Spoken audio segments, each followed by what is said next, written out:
ਜਿਤਤੇ ਪ੍ਰਥਵੀ ਨਵ ਖੰਡਣ ਹੈ। ਪਾਵਨ ਸ਼ਲੋਕ ਨੌਵੀਂ ਪੌੜੀ ਦੇ ਨਾਲ ਸੰਬੰਧਿਤ ਸਿਰਲੇਖ ਹੈ।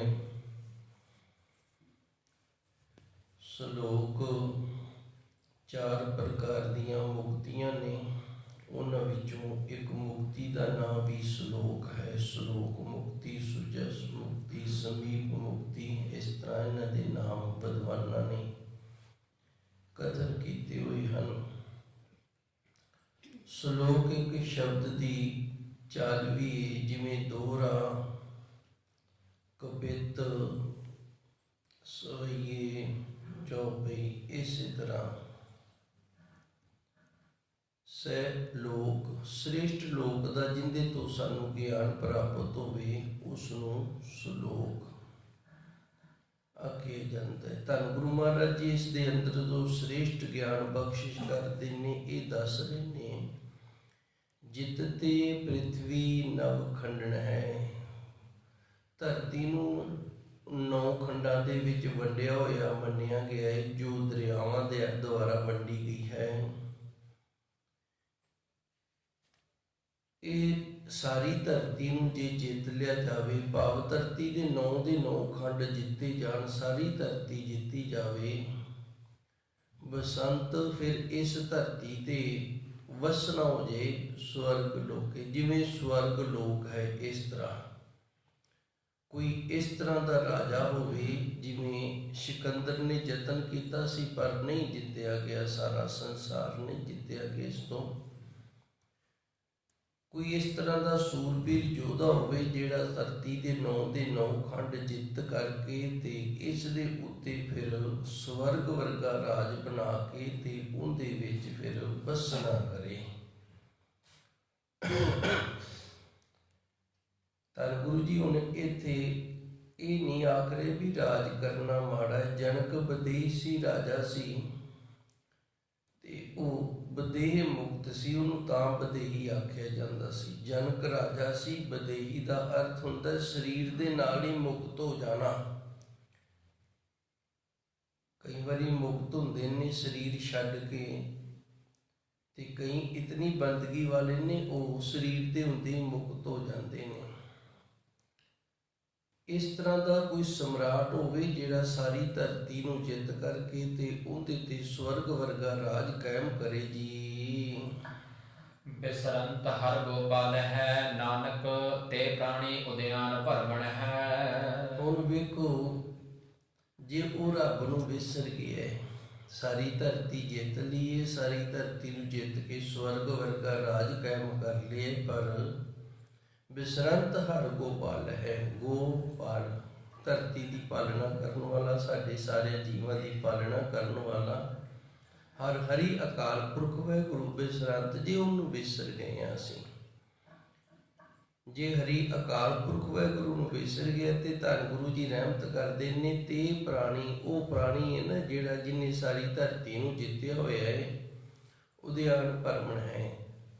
ਫਿਰ ਉਹਦਾ ਭਰਮਣ ਇਸ ਤਰ੍ਹਾਂ ਸਮਝ ਲਓ ਵੀ ਉਹ ਬਿਆਬਾਨ ਦੇ ਵਿੱਚ, ਉਜਾੜ ਦੇ ਵਿੱਚ ਫਿਰ ਰਿਹਾ ਹੈ, ਕਿਸੇ ਵੀ ਲੇਖੇ ਨਹੀਂ, ਕੀੜੀ ਤੁਲ ਨਾ ਹੋਈ, ਜੇ ਤਿਸ ਮਨੋ ਨਾ ਵਿਸਰੇ। ਧੰਨ ਗੁਰੂ ਜੀ ਰਹਿਮਤ ਕਰਦੇ ਨੇ, ਸੱਚੇ ਸਤਿਗੁਰੂ। ਉਸ ਪਰਮਾਤਮਾ ਨੂੰ ਜੇ ਮਨ ਦੇ ਵਿੱਚੋਂ ਅਸੀਂ ਨਾ ਵਿਸਾਰੀਏ, ਤੇ ਫਿਰ ਸਾਡਾ ਭਾਰ ਹੈ ਨਾ ਜਿਹੜਾ, ਇਹ ਕੀੜੀ ਜਿੰਨਾ ਵੀ ਨਹੀਂ ਇਸ ਧਰਤੀ ਤੇ ਹੁੰਦਾ। ਧਰਤੀ ਨੂੰ ਕੀੜੀ ਜਿੰਨਾ ਭਾਰ ਵੀ ਜਿਹੜਾ ਹੈ ਨਾ, ਉਹ ਸਾਡਾ ਨਹੀਂ ਲੱਗਦਾ, ਜੇ ਅਸੀਂ ਉਸ ਪਰਮਾਤਮਾ ਨੂੰ ਮਨੋਂ ਨਾ ਵਿਸਾਰ ਨਾ ਕਰੀਏ। ਤੇ ਜੇ ਮਨੋਂ ਵਿਸਾਰ ਦਿੰਦੇ ਹਾਂ, ਤੇ ਫਿਰ ਆਪਾਂ ਇਤਿਹਾਸ ਪੜ੍ਹਦੇ ਹਾਂ, ਧੰਨ ਗੁਰੂ ਨਾਨਕ ਦੇਵ ਜੀ ਦਾ ਪੁਰਬ ਆਉਣ ਵਾਲਾ ਹੈ। ਗੁਰੂ ਨਾਨਕ ਦੇਵ ਜੀ ਸੱਚੇ ਸਤਿਗੁਰ ਧਰਤੀ ਦਾ ਭਾਰ ਹੌਲਾ ਕਰਨ ਵਾਸਤੇ ਆਏ ਸਨ। ਧਰਤੀ ਨੇ ਪੁਕਾਰ ਕੀਤੀ ਸੀ, ਮੇਰੇ ਤੇ ਭਾਰ ਹੈ। ਤੇ ਪਰਮਾਤਮਾ ਨੇ ਪੁੱਛਿਆ, ਕਾਹਦਾ ਭਾਰ ਹੈ? ਧਰਤੀ ਕਹਿੰਦੀ, ਪਾਪਾਂ ਦਾ ਭਾਰ ਹੈ। ਪਾਪੀ ਜੀਵ ਹੈ ਜਿਹੜਾ, ਇਹਦਾ ਧਰਤੀ ਨੂੰ ਭਾਰ ਲੱਗਦਾ। ਪੁੰਨੀ ਜੀਵ ਹੈ ਜਿਹੜਾ, ਉਹਦਾ ਭਾਰ ਨਹੀਂ ਲੱਗਦਾ। ਸੋ ਗੁਰੂ ਜੀ ਰਹਿਮਤ ਕਰਦੇ ਨੇ, ਇਸ ਤਰ੍ਹਾਂ ਦਾ ਪ੍ਰਾਣੀ ਹੋਵੇ, ਰਾਜਾ ਹੋਵੇ, ਜਿਨਨੇ ਸਾਰੀ ਧਰਤੀ ਨੂੰ ਜਿੱਤਿਆ ਤੇ ਸਵਰਗ ਵਰਗਾ ਰਾਜ ਕਾਇਮ ਕੀਤਾ। ਪਰ ਜੇ ਉਹ ਹਰੀ ਅਕਾਲ ਪੁਰਖ ਵਾਹਿਗੁਰੂ ਨੂੰ ਵਿਸਾਰ ਦਿੱਤਾ, ਵਿਸਰ ਗਿਆ, ਤੇ ਫਿਰ ਭਾਈ ਉਹ ਇਸ ਤਰ੍ਹਾਂ ਸਮਝੋ ਵੀ ਉਦਿਆਨ ਦੇ ਵਿੱਚ ਭਰਮਣ ਕਰ ਰਹੇ। ਇੱਕ ਨਿੱਕੀ ਜਿਹੀ ਸਾਖੀ ਦੇ ਨਾਲ ਜੁੜਦੇ ਹਾਂ। ਇਸ ਦੇ ਵਿੱਚੋਂ ਆਪਾਂ ਨੂੰ 2-3 ਗੱਲਾਂ ਜਿਹੜੀਆਂ ਨੇ ਉਹ ਸਿੱਖਣ ਨੂੰ ਮਿਲ ਜਾਣਗੀਆਂ। ਇੱਕ ਰਾਜਾ ਸੀ, ਬੜਾ ਯੋਗ ਰਾਜਾ ਸੀ, ਬੜਾ ਸਿਆਣਾ ਰਾਜਾ ਸੀ, ਆਪਣੀ ਪ੍ਰਜਾ ਦਾ ਬੜਾ ਖਿਆਲ ਰੱਖਦਾ ਸੀ, ਪ੍ਰਜਾ ਨੂੰ ਬੜਾ ਸੁਖੀ ਰੱਖਦਾ ਸੀ। ਪਰ ਫਿਰ ਵੀ ਹੁਣ ਵੇਖੋ, ਮੀਂਹ ਪੈਂਦਾ ਤੇ ਸਾਰੇ ਖੁਸ਼ ਨਹੀਂ ਹੁੰਦੇ। ਜਦੋਂ ਮੀਂਹ ਪੈਂਦਾ ਨਾ, ਸਾਰੇ ਖੁਸ਼ ਨਹੀਂ ਹੁੰਦੇ। ਕੁਝ ਇਸ ਤਰ੍ਹਾਂ ਦੇ ਹੁੰਦੇ ਨੇ, ਉਹ ਨਹੀਂ ਚਾਹੁੰਦੇ ਵੀ ਅੱਜ ਮੀਂਹ ਪਵੇ, ਤੇ ਕੁਝ ਹੁੰਦੇ ਨੇ ਉਹਨਾਂ ਨੂੰ ਲੋੜ ਹੁੰਦੀ, ਉਹ ਚਾਹੁੰਦੇ ਨੇ ਵੀ ਮੀਂਹ ਪੈ ਜਾਵੇ। ਹੁਣ ਪਰਮਾਤਮਾ ਤੋਂ ਵੀ ਸਾਰੇ ਖੁਸ਼ ਨਹੀਂ ਹੁੰਦੇ, ਉਸੇ ਤਰ੍ਹਾਂ ਰਾਜੇ ਤੋਂ ਵੀ ਸਾਰੇ ਖੁਸ਼ ਨਹੀਂ ਸਨ। ਤੇ ਰਾਜਾ ਬੜਾ ਚੰਗਾ ਸੀ, ਬੜਾ ਯੋਗ ਸੀ। ਹੁਣ ਰਾਜੇ ਦਾ ਜਿਹੜਾ ਕਰਿੰਦਾ ਹੈ ਉਹ ਵਜ਼ੀਰ ਹੁੰਦਾ। ਜਿਵੇਂ ਧੰਨ ਗੁਰੂ ਗ੍ਰੰਥ ਸਾਹਿਬ ਮਹਾਰਾਜ ਜੀ ਸਾਡੇ ਰਾਜੇ ਨੇ ਤੇ ਅਸੀਂ ਇਹਦੇ ਕਰਿੰਦੇ ਆ। ਹੁਣ ਵਜ਼ੀਰ ਹੈ ਜਿਹੜਾ, ਉਹ ਇਹ ਚਾਹੁੰਦਾ ਸੀ ਵੀ ਇਸ ਤਰ੍ਹਾਂ ਦਾ ਚੰਗਾ ਰਾਜਾ ਸਾਨੂੰ ਮਿਲਿਆ ਤੇ ਇਹਦੀ ਉਮਰ ਨਾ ਜਿਹੜੀ ਇਹ ਲੰਮੀ ਹੋ ਜਾਵੇ, ਵੱਡੀ ਉਮਰ ਦਾ ਹੋ ਜਾਵੇ, ਇਹ ਚੰਗੀ ਉਮਰ ਭੋਗੇ, ਜਿੰਨਾ ਚਿਰ ਰਹੇਗਾ ਸਾਨੂੰ ਸੁੱਖ ਦੇਵੇਗਾ। ਇਸ ਨੇ ਕੀ ਕੀਤਾ, ਖਜ਼ਾਨੇ ਦੇ ਵਿੱਚੋਂ ਲੋਕਾਂ ਨੂੰ, ਜਿਹੜੇ ਰਾਜੇ ਦੇ ਵਿਰੋਧੀ ਸਨ ਜਾਂ ਕੁਝ ਹੋਰ ਲੋੜਵੰਦ ਸਨ, ਉਹਨਾਂ ਨੂੰ ਸੋਨਾ ਤੇ ਚਾਂਦੀ ਜਿਹੜਾ ਸੀ ਕੁਝ ਮਾਇਆ ਉਧਾਰ ਦੇ ਦਿੱਤੀ, ਤੇ ਸ਼ਰਤ ਇਹ ਰੱਖੀ ਵੀ ਜਿੱਦਣ ਰਾਜਾ ਮਰ ਗਿਆ ਨਾ, ਮੈਂ ਉਦਣ ਲੈ ਲੈਣੀ ਹੈ। ਥੋੜਾ ਜਿਹਾ ਵਿਚਾਰਾਂ ਦੇ ਨਾਲ ਜੁੜਿਓ। ਇਸ ਸਾਖੀ ਦੇ ਵਿੱਚੋਂ 3 ਗੱਲਾਂ ਆਪਾਂ ਸਿੱਖਣੀਆਂ ਨੇ ਤੇ ਤੁਸੀਂ ਦੱਸਣੀਆਂ ਨੇ ਵੀ ਕਿਹੜੀਆਂ 3 ਗੱਲਾਂ ਆਪਾਂ ਇਹਦੇ ਚੋਂ ਸਿੱਖੀਆਂ ਨੇ। ਇੱਕ, ਰਾਜਾ ਹੈ ਬੜਾ ਚੰਗਾ ਹੈ, ਬੜਾ ਯੋਗ ਹੈ, ਪ੍ਰਜਾ ਨੂੰ ਬੜਾ ਸੁਖੀ ਰੱਖਦਾ, ਪ੍ਰਜਾ ਨੂੰ ਬੜਾ ਸੁਖ ਆਨੰਦ ਦੇ ਰਿਹਾ ਹੈ।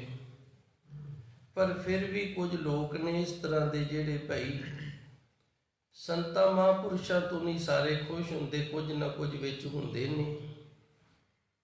ਸੋ ਰਾਜੇ ਤੋਂ ਵੀ ਕੁਝ ਕੁ ਲੋਕ ਇਸ ਤਰ੍ਹਾਂ ਦੇ ਸਨ ਜਿਹੜੇ ਨਹੀਂ ਸਨ ਖੁਸ਼। ਤੇ ਰਾਜਾ ਵਜ਼ੀਰ ਸੀ ਜਿਹੜਾ, ਰਾਜੇ ਦਾ ਜਿਹੜਾ ਕਰਿੰਦਾ ਸੀ, ਉਹ ਚਾਹੁੰਦਾ ਸੀ ਵੀ ਇਹ ਰਾਜਾ ਜਿਹੜਾ ਨਾ, ਇਹਦੀ ਲੰਮੀ ਉਮਰ ਹੋਵੇ, ਤੇ ਜਿਤਨੀ ਲੰਮੀ ਉਮਰ ਇਹਦੀ ਹੋਏਗੀ ਉਤਨਾ ਲੰਮਾ ਸਮਾਂ ਜਿਹੜਾ ਅਸੀਂ ਪ੍ਰਜਾ ਸੁਖ ਦੇ ਵਿੱਚ ਰਵਾਂਗੇ।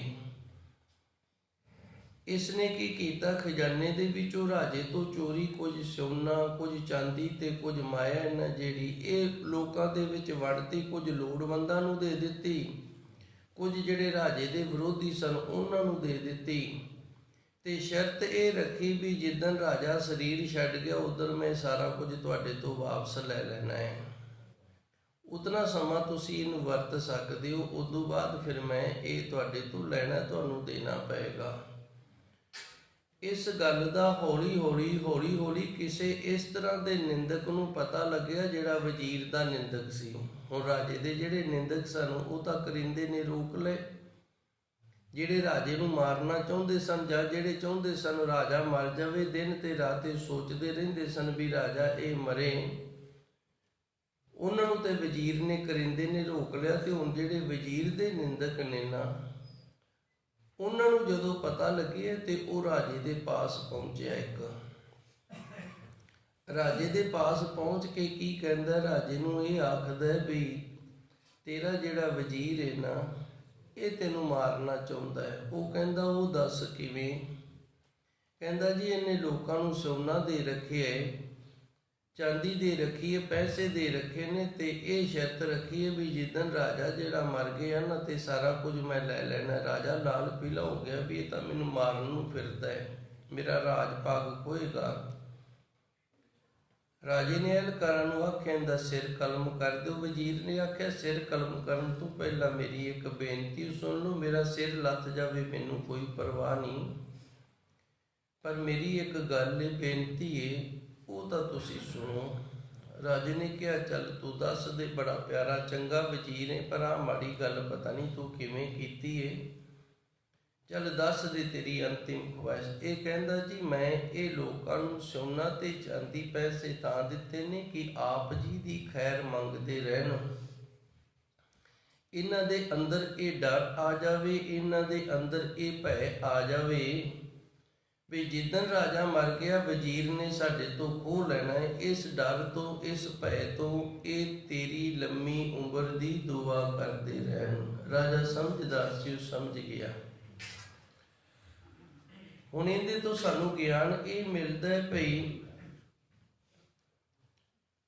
ਜਿਹੜਾ ਭੈ ਹੈ, ਭੈ ਜਿਹੜਾ ਹੈ, ਭੈ ਦੇ ਨਾਲ ਅਸੀਂ ਰਾਜੇ ਦੇ ਨਾਲ ਜੁੜੀਆਂ ਸਾਨੂੰ ਦਿੰਦੇ ਨੇ, ਜਿਨ੍ਹਾਂ ਦੇ ਨਾਲ ਸਾਡੇ ਅੰਦਰ ਥੋੜਾ ਜਿਹਾ ਭੈ ਪੈਦਾ ਹੋ ਜਾਂਦਾ। ਜਿਵੇਂ ਮੌਤ ਦਾ ਚੇਤਾ ਕਰਾਉਣਾ, ਮੌਤ ਦੀ ਯਾਦ ਕਰਾਉਣੀ, ਤੇ ਫਿਰ ਅਸੀਂ ਗੁਰੂ ਦੇ ਨੇੜੇ ਹੁੰਨੇ ਆ, ਗੁਰੂ ਨੂੰ ਯਾਦ ਕਰਦੇ ਆ। ਪਾਪਾਂ ਦਾ ਭੈ ਕਰਾਉਣਾ, ਪਾਪਾਂ ਦੇ ਭੈ ਤੋਂ, ਪਾਪਾਂ ਦੇ ਡਰ ਤੋਂ ਅਸੀਂ ਗੁਰੂ ਦੇ ਨੇੜੇ ਹੁੰਨੇ ਆ ਵੀ ਅਸੀਂ ਪਾਪੀ ਆ, ਗੁਰੂ ਬਖਸ਼ਣ ਵਾਲਾ ਹੈ। ਇੱਕ ਤਾਂ ਗੱਲ ਇਹ ਸਿੱਖਣ ਨੂੰ ਮਿਲਦੀ ਏ, ਭੈ ਤੋਂ ਬਿਨਾਂ ਗਿਆਨ ਨਹੀਂ ਆਉਂਦਾ।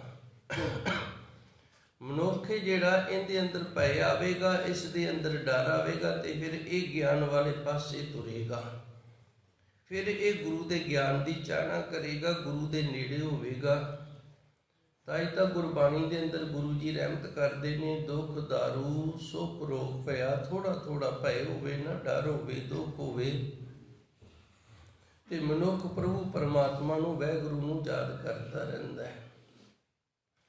ਦੂਸਰਾ ਇਹ ਕਰਿੰਦਾ ਤੇ ਰਾਜਾ, ਵਜ਼ੀਰ ਤੇ ਰਾਜਾ ਦੋਵਾਂ ਦੀ ਆਪਸ ਵਿੱਚ ਚੰਗੀ ਬਣਦੀ ਹੋਵੇ। ਵਜ਼ੀਰ ਜਿਹੜਾ ਉਹਦੀ ਨੀਅਤ ਸਾਫ਼ ਹੋਵੇ, ਤੇ ਇਹ ਚਾਹਵੇ ਵੀ ਗੁਰੂ ਮਹਾਰਾਜ ਜੀ ਦਾ ਜਿਹੜਾ ਇੰਨਾ ਸਤਿਕਾਰ ਇਹ ਵੱਧ ਤੋਂ ਵੱਧ ਹੋਵੇ। ਤੇ ਜੇ ਕੋਈ ਵਿੱਚ ਨਿੰਦਕ ਆ ਵੀ ਜਾਵੇ ਤੇ ਗੁਰੂ ਤੇ ਗੁਰੂ ਦੇ ਸਿੱਖ ਦੀ ਫਿਰ ਇਸੇ ਤਰ੍ਹਾਂ ਨਿਭਦੀ ਰਹਿੰਦੀ ਹੈ, ਜਿਵੇਂ ਰਾਜੇ ਦੀ ਤੇ ਵਜ਼ੀਰ ਦੀ ਨਿਭ ਗਈ। ਫਿਰ ਨਿੰਦਕ ਜਿਹੜਾ ਨਾ ਉਹ ਇਕੱਲਾ ਜਿਹਾ ਰਹਿ ਜਾਂਦਾ ਹੈ। ਦੂਜੀ ਗੱਲ ਸਾਨੂੰ ਇਹ ਸਿੱਖਣ ਨੂੰ ਮਿਲਦੀ ਹੈ, ਜਦੋਂ ਅਸੀਂ ਨਿੰਦਿਆ ਕਰਦੇ ਹਾਂ ਕਿਸੇ ਦੀ, ਕਿਸੇ ਦੋ ਨੂੰ ਤੋੜਨ ਦੇ ਲਈ ਨਿੰਦਿਆ ਕਰਦੇ ਹਾਂ ਵੀ ਦੋ ਜਣੇ ਆਪਸ ਦੇ ਵਿੱਚ ਇਹਨਾਂ ਦੀ ਬਣਦੀ ਹੈ ਤੇ ਇਹ ਦੂਰ ਦੂਰ ਹੋ ਜਾਣ, ਇਸ ਕਰਕੇ ਨਿੰਦਿਆ ਕਰਦੇ ਹਾਂ। ਸਾਡੇ ਨਿੰਦਿਆ ਕਰਨ ਦਾ ਕਾਰਨ ਇਹ ਹੁੰਦਾ ਹੈ ਵੀ ਅਸੀਂ ਚੰਗੇ ਹਾਂ ਤੇ ਉਹ ਮਾੜਾ ਹੈ। ਜਿਹਨੂੰ ਅਸੀਂ ਮਾੜਾ ਕਹਿੰਦੇ ਹਾਂ ਉਹਨੂੰ ਅਸੀਂ ਦੂਜੇ ਦੇ ਨਾਲੋਂ ਤੋੜਨਾ ਚਾਹੁੰਦੇ ਹਾਂ। ਤੇ ਜੇ ਜੁੜਨ ਵਾਲੇ ਦੋਵੇਂ ਚੰਗੇ ਹੋਣ, ਦੋਵੇਂ ਸਿਆਣੇ ਹੋਣ, ਦੋਵੇਂ ਸਮਝਦਾਰ ਹੋਣ, ਤੇ ਫਿਰ ਉਹਨਾਂ ਦੀ ਬਣੀ ਰਹਿ ਜਾਂਦੀ ਹੈ, ਟੁੱਟਦੀ ਨਹੀਂ। ਤੇ ਤੀਜੀ ਗੱਲ ਹੈ ਜਿਹੜੀ ਉਹ ਸਾਨੂੰ ਇਹ ਮਿਲਦੀ ਹੈ ਵੀ ਜਿਹੜਾ ਰਾਜਾ ਹੈ ਨਾ, ਇਹਦਾ ਫਰਜ਼ ਇਹ ਬਣਦਾ ਵੀ ਆਪਣੀ ਪ੍ਰਜਾ ਨੂੰ ਸੁਖੀ ਰੱਖੇ। ਹੁਣ ਰਾਜਾ ਕੌਣ ਨੇ? ਇੱਕ ਦੇਸ਼ ਦਾ ਰਾਜਾ ਹੈ, ਇੱਕ ਸੂਬੇ ਦਾ ਰਾਜਾ ਹੈ, ਇੱਕ ਪਿੰਡ ਦਾ ਵੀ ਰਾਜਾ ਹੈ। ਜਿਵੇਂ ਸਰਪੰਚ ਹੈ, ਇਹ ਪਿੰਡ ਦਾ ਰਾਜਾ ਹੈ। ਸਰਪੰਚ ਸਦਾ ਆਪਣੇ ਨਗਰ ਦੀ ਭਲਾਈ ਸੋਚਣ ਵਾਲਾ ਹੋਣਾ ਚਾਹੀਦਾ ਹੈ। ਫਿਰ ਪ੍ਰਜਾ ਜਿਹੜੀ ਉਹਦੀ ਸੁੱਖ ਦੀ ਅਰਦਾਸ ਕਰਦੀ ਹੈ। ਤੇ ਜੇ ਸਰਪੰਚ ਜਿਹੜਾ ਜਾਂ ਰਾਜਾ ਕੋਈ ਵੀ ਉਹ ਮਾੜਾ ਹੋਵੇ ਤੇ ਫਿਰ ਭਾਈ ਦੂਜੇ ਪਾਸੇ ਲੋਕੀ ਲੱਗ ਜਾਂਦੇ ਨੇ ਵੀ ਇਹ ਕਦੋਂ ਹਟੇਗਾ, ਕਦੋਂ ਮਰੇਗਾ। ਇਸ ਤਰ੍ਹਾਂ ਦੀ ਅਰਦਾਸਾਂ ਫਿਰ ਦੂਜੀਆਂ ਚੱਲ ਪੈਂਦੀਆਂ ਨੇ। ਸੋ ਧੰਨ ਗੁਰੂ ਮਹਾਰਾਜ ਜੀ ਇਸ ਪਾਵਨ ਸ਼ਲੋਕ ਦੇ ਅੰਦਰ ਸਾਨੂੰ ਇਹ ਦੱਸਦੇ ਨੇ ਵੀ ਰਾਜ ਕਰ ਤੂੰ, ਤੇਰੇ ਕੋਲ ਰਾਜ ਹੋਵੇ, ਰਾਜ ਭੋਗ ਤੂੰ, ਪਰ ਰਾਜ ਇਸ ਤਰ੍ਹਾਂ ਭੋਗ ਜਿਹੜੇ ਪਰਮਾਤਮਾ ਅਕਾਲ ਪੁਰਖ ਵਾਹਿਗੁਰੂ ਨੇ ਤੈਨੂੰ ਇਹ ਰਾਜ ਤੇ ਭਾਗ ਦਿੱਤਾ ਹੈ ਨਾ, ਉਸ ਨੂੰ ਆਪਣੇ ਅੰਦਰ ਯਾਦ ਕਰ। ਜੇ ਉਸ ਪਰਮਾਤਮਾ ਵਾਹਿਗੁਰੂ ਨੂੰ ਤੂੰ ਯਾਦ ਨਹੀਂ ਕਰਦਾ, ਉਸ ਦਾ ਸਿਮਰਨ ਨਹੀਂ ਕਰਦਾ, ਤੇ ਫਿਰ ਤੂੰ ਇਸ ਤਰ੍ਹਾਂ ਫਿਰਦਾ ਜਿਵੇਂ ਉਦਿਆਨ ਦੇ ਵਿੱਚ ਫਿਰ ਰਿਹਾ। ਉਦਿਆਨ ਕਹਿੰਦੇ ਨੇ ਉਜਾੜ ਨੂੰ। ਹੁਣ ਉਜਾੜ ਦੇ ਵਿੱਚ ਕਿਵੇਂ ਫਿਰਦਾ? ਮੈਂ ਆ ਪਿੰਡ ਦੇ ਵਿੱਚ ਜਾਵਾਂ ਤੇ ਕੋਈ ਪਿੰਡ ਵਾਲਾ ਮੇਰੇ ਨਾਲ ਬੋਲੇ ਹੀ ਨਾ। ਲੋਕੀ ਆਪਣੇ ਘਰਾਂ ਦੇ ਬੂਹੇ ਬੰਦ ਕਰਦੇ ਨੇ ਵੀ ਇਹ ਨਕੰਮਾ ਜਾਂ ਕਿੱਥੋਂ ਆ ਗਿਆ, ਕਿੱਥੋਂ ਮੱਥੇ ਲੱਗ ਗਿਆ, ਤੇ ਮੇਰੇ ਵਾਸਤੇ ਨਗਰ ਵਸਦਾ ਵੀ ਉਜਾੜ ਹੋ ਗਿਆ ਨਾ। ਮੇਰੇ ਖਿਆਲ ਗੱਲ ਦੀ ਸਮਝ ਆ ਗਈ ਹੋਣੀ ਹੈ। ਇਸ ਤਰ੍ਹਾਂ ਜੇ ਲੋਕੀ ਚਾਹਣਾ ਹੀ ਨਹੀਂ ਕਰਦੇ, ਲੋਕੀ ਚਾਹੁੰਦੇ ਹੀ ਨਹੀਂ ਹੈਗੇ, ਤੇ ਫਿਰ ਉਸ ਤਰ੍ਹਾਂ ਦਾ ਜਿਹੜਾ ਰਾਜ ਭਾਗ ਹੈ ਨਾ ਉਹ ਕੇਵਲ ਤੇ ਕੇਵਲ ਉਜਾੜੇ। ਤੇ ਲੋਕੀ ਜਿਹੜੇ ਨੇ ਇਹ ਤਾਂ ਚੰਗਾ ਆਖਣਗੇ, ਲੋਕੀ ਤਾਂ ਚਾਹਣਗੇ ਜੇ ਪ੍ਰਭੂ ਪਰਮਾਤਮਾ ਕਾਲ ਪੁਰਖ ਵਾਹਿਗੁਰੂ ਦੇ ਚਰਨਾਂ ਦੇ ਨਾਲ ਜੁੜੇਗਾ, ਉਸ ਪਰਮਾਤਮਾ ਦਾ ਸਿਮਰਨ ਕਰੇਗਾ, ਤੇ ਫਿਰ ਵਾਹਿਗੁਰੂ ਕਿਰਪਾ ਕਰਦਾ, ਲੋਕਾਂ ਦੇ ਮਨਾਂ ਨੂੰ ਪ੍ਰੇਰਦਾ ਹੈ। ਜੇ ਅਸੀਂ ਚਾਪਲੂਸੀ ਕਰਕੇ ਆਖੀਏ ਨਾ ਵੀ ਫਲਾਣਾ ਵੀ ਮੈਨੂੰ ਚੰਗਾ ਆਖੇ, ਢਿੰਗੜਾ ਵੀ ਮੈਨੂੰ ਚੰਗਾ ਆਖੇ, ਤੇ ਕੋਈ ਚੰਗਾ ਨਹੀਂ ਆਖੇ। ਇੱਕਰੀ ਅਗਲਾ ਮੂੰਹ ਤੇ ਆਖ ਦੇਗਾ, ਮਗਰੋਂ ਮਾੜੇ ਆਖਣਗੇ। ਤੇ ਜੇ ਅਸੀਂ ਚਾਪਲੂਸੀ ਛੱਡ ਕੇ ਉਸ ਪ੍ਰਭੂ ਪਰਮਾਤਮਾ ਦਾ ਨਾਮ ਜਪਾਂਗੇ, ਸਿਮਰਨ ਕਰਾਂਗੇ, ਵਾਹਿਗੁਰੂ ਦੇ ਚਰਨਾਂ ਦੇ ਨਾਲ ਜੁੜਾਂਗੇ, ਤੇ ਫਿਰ ਗੁਰੂ ਆਪ ਕਿਰਪਾ ਕਰਦਾ ਵੀ ਇਹ ਮੇਰਾ ਗੁਰਸਿੱਖ ਹੈ ਤੇ ਸੰਗਤ ਦੇ ਵਿੱਚ ਇਹਦਾ ਸਤਿਕਾਰ ਬਣੇ। ਇਹਨੂੰ ਕਹਿੰਦੇ ਨੇ ਉਦਿਆਨ ਭਰਮਣ ਹੈ। ਪ੍ਰਾਣੀ ਉਦਿਆਨ ਭਰਮਣੇ, ਪ੍ਰਾਣੀ ਇਹ ਜਿਹੜਾ ਇਹ ਬਿਆਬਾਨ ਦੇ ਵਿੱਚ ਕਿਵੇਂ ਵੱਸਦਾ ਹੈ? ਜਦੋਂ ਪ੍ਰਭੂ ਪਰਮਾਤਮਾ ਅਕਾਲ ਪੁਰਖ ਵਾਹਿਗੁਰੂ ਨੂੰ ਇਹ ਭੁੱਲ ਜਾਂਦਾ ਹੈ, ਵਿਭਚਾਰੀ ਹੋ ਜਾਂਦਾ ਹੈ, ਗੁਨਾਹਗਾਰ ਹੋ ਜਾਂਦਾ ਹੈ, ਲੋਭੀ ਹੋ ਜਾਂਦਾ ਹੈ, ਲਾਲਚੀ, ਇਹ ਸਾਰੇ ਔਗਣ ਜਦੋਂ ਇਹਦੇ ਵਿੱਚ ਆ ਜਾਂਦੇ ਨੇ ਤੇ ਆਉਂਦੇ ਤਾਂ ਨੇ ਹਰ ਬਿਸਰਤ ਤੇਰੇ ਗੁਣ ਗਲਿਆ। ਜਦੋਂ ਅਸੀਂ ਹਰੀ ਨੂੰ ਵਿਸਾਰ ਦਿੰਦੇ ਹਾਂ ਤੇ ਫਿਰ ਇਹ ਗੁਣ ਨੇ ਜਿਹੜੇ ਸਾਰੇ ਖਤਮ ਹੋ ਜਾਂਦੇ ਨੇ। ਸੰਤੋਖ ਨਹੀਂ ਰਹਿੰਦਾ, ਸਬਰ ਨਹੀਂ ਰਹਿੰਦਾ, ਇਹ ਸਾਰਾ ਕੁਝ ਸਾਰੇ ਗੁਣ ਨੇ ਜਿਹੜੇ ਇਹ ਗਲ ਜਾਂਦੇ ਨੇ। ਜਦੋਂ ਗੁਣ ਗਲ ਜਾਣ ਤਾਂ ਫਿਰ ਭਾਈ ਲੋਕਾਂ ਦੇ ਵਿੱਚ ਜਿਹੜਾ ਸਤਿਕਾਰ ਹੈ ਨਾ ਉਹ ਘਟਣਾ ਸ਼ੁਰੂ ਹੋ ਜਾਂਦਾ ਹੈ ਤੇ ਫਿਰ ਪ੍ਰਾਣੀ ਇਸ ਤਰ੍ਹਾਂ ਫਿਰ ਜਿੱਥੇ ਵੀ ਰਹਿੰਦਾ ਉਦਿਆਨ ਭਰਮਣ ਹੈ, ਜਿਵੇਂ ਉਹ ਕਿਸੇ ਬਿਆਬਾਨ ਦੇ ਵਿੱਚ ਵਸ ਰਿਹਾ ਹੋਵੇ ਜੀ। ਕੌਤਕ ਕੋਟ ਤਮਾਸਿਆ ਚਿਤ ਨਾ ਆਵਸਨਾਓ। ਸ਼ਲੋਕ ਦੀ ਦੂਸਰੀ ਪੌੜੀ ਦੇ ਅੰਦਰ ਧੰਨ ਗੁਰੂ ਮਹਾਰਾਜ ਜੀ ਉਸੇ ਖਿਆਲ ਦਾ ਇੱਕ ਵਾਰੀ ਹੋਰ ਖੁਲਾਸਾ ਕਰਦੇ ਨੇ ਵੀ ਪ੍ਰਾਣੀ ਕਿੰਨੇ ਪ੍ਰਕਾਰ ਦੇ ਵੀ ਕੌਤਕ ਕਰ ਲੈਂਦਾ ਹੋਵੇ। ਕੋੜ ਦਾ ਅਰਥ ਹੈ ਕਰੋੜਾਂ ਪ੍ਰਕਾਰ ਦੇ ਤਮਾਸ਼ੇ। ਤਮਾਸ਼ੇ ਜਿਹੜੇ ਨੇ ਨਾ ਅਸੀਂ ਮਨ ਨੂੰ ਖੁਸ਼ ਕਰਨ ਵਾਸਤੇ ਕਰਦੇ ਹਾਂ। ਪਹਿਲੂ ਸਮਾਂ ਹੁੰਦਾ ਸੀ ਸਾਡੇ ਨਗਰਾਂ ਦੇ ਵਿੱਚ ਤਮਾਸ਼ਗੀਰ ਆਇਆ ਕਰਦੇ ਸਨ।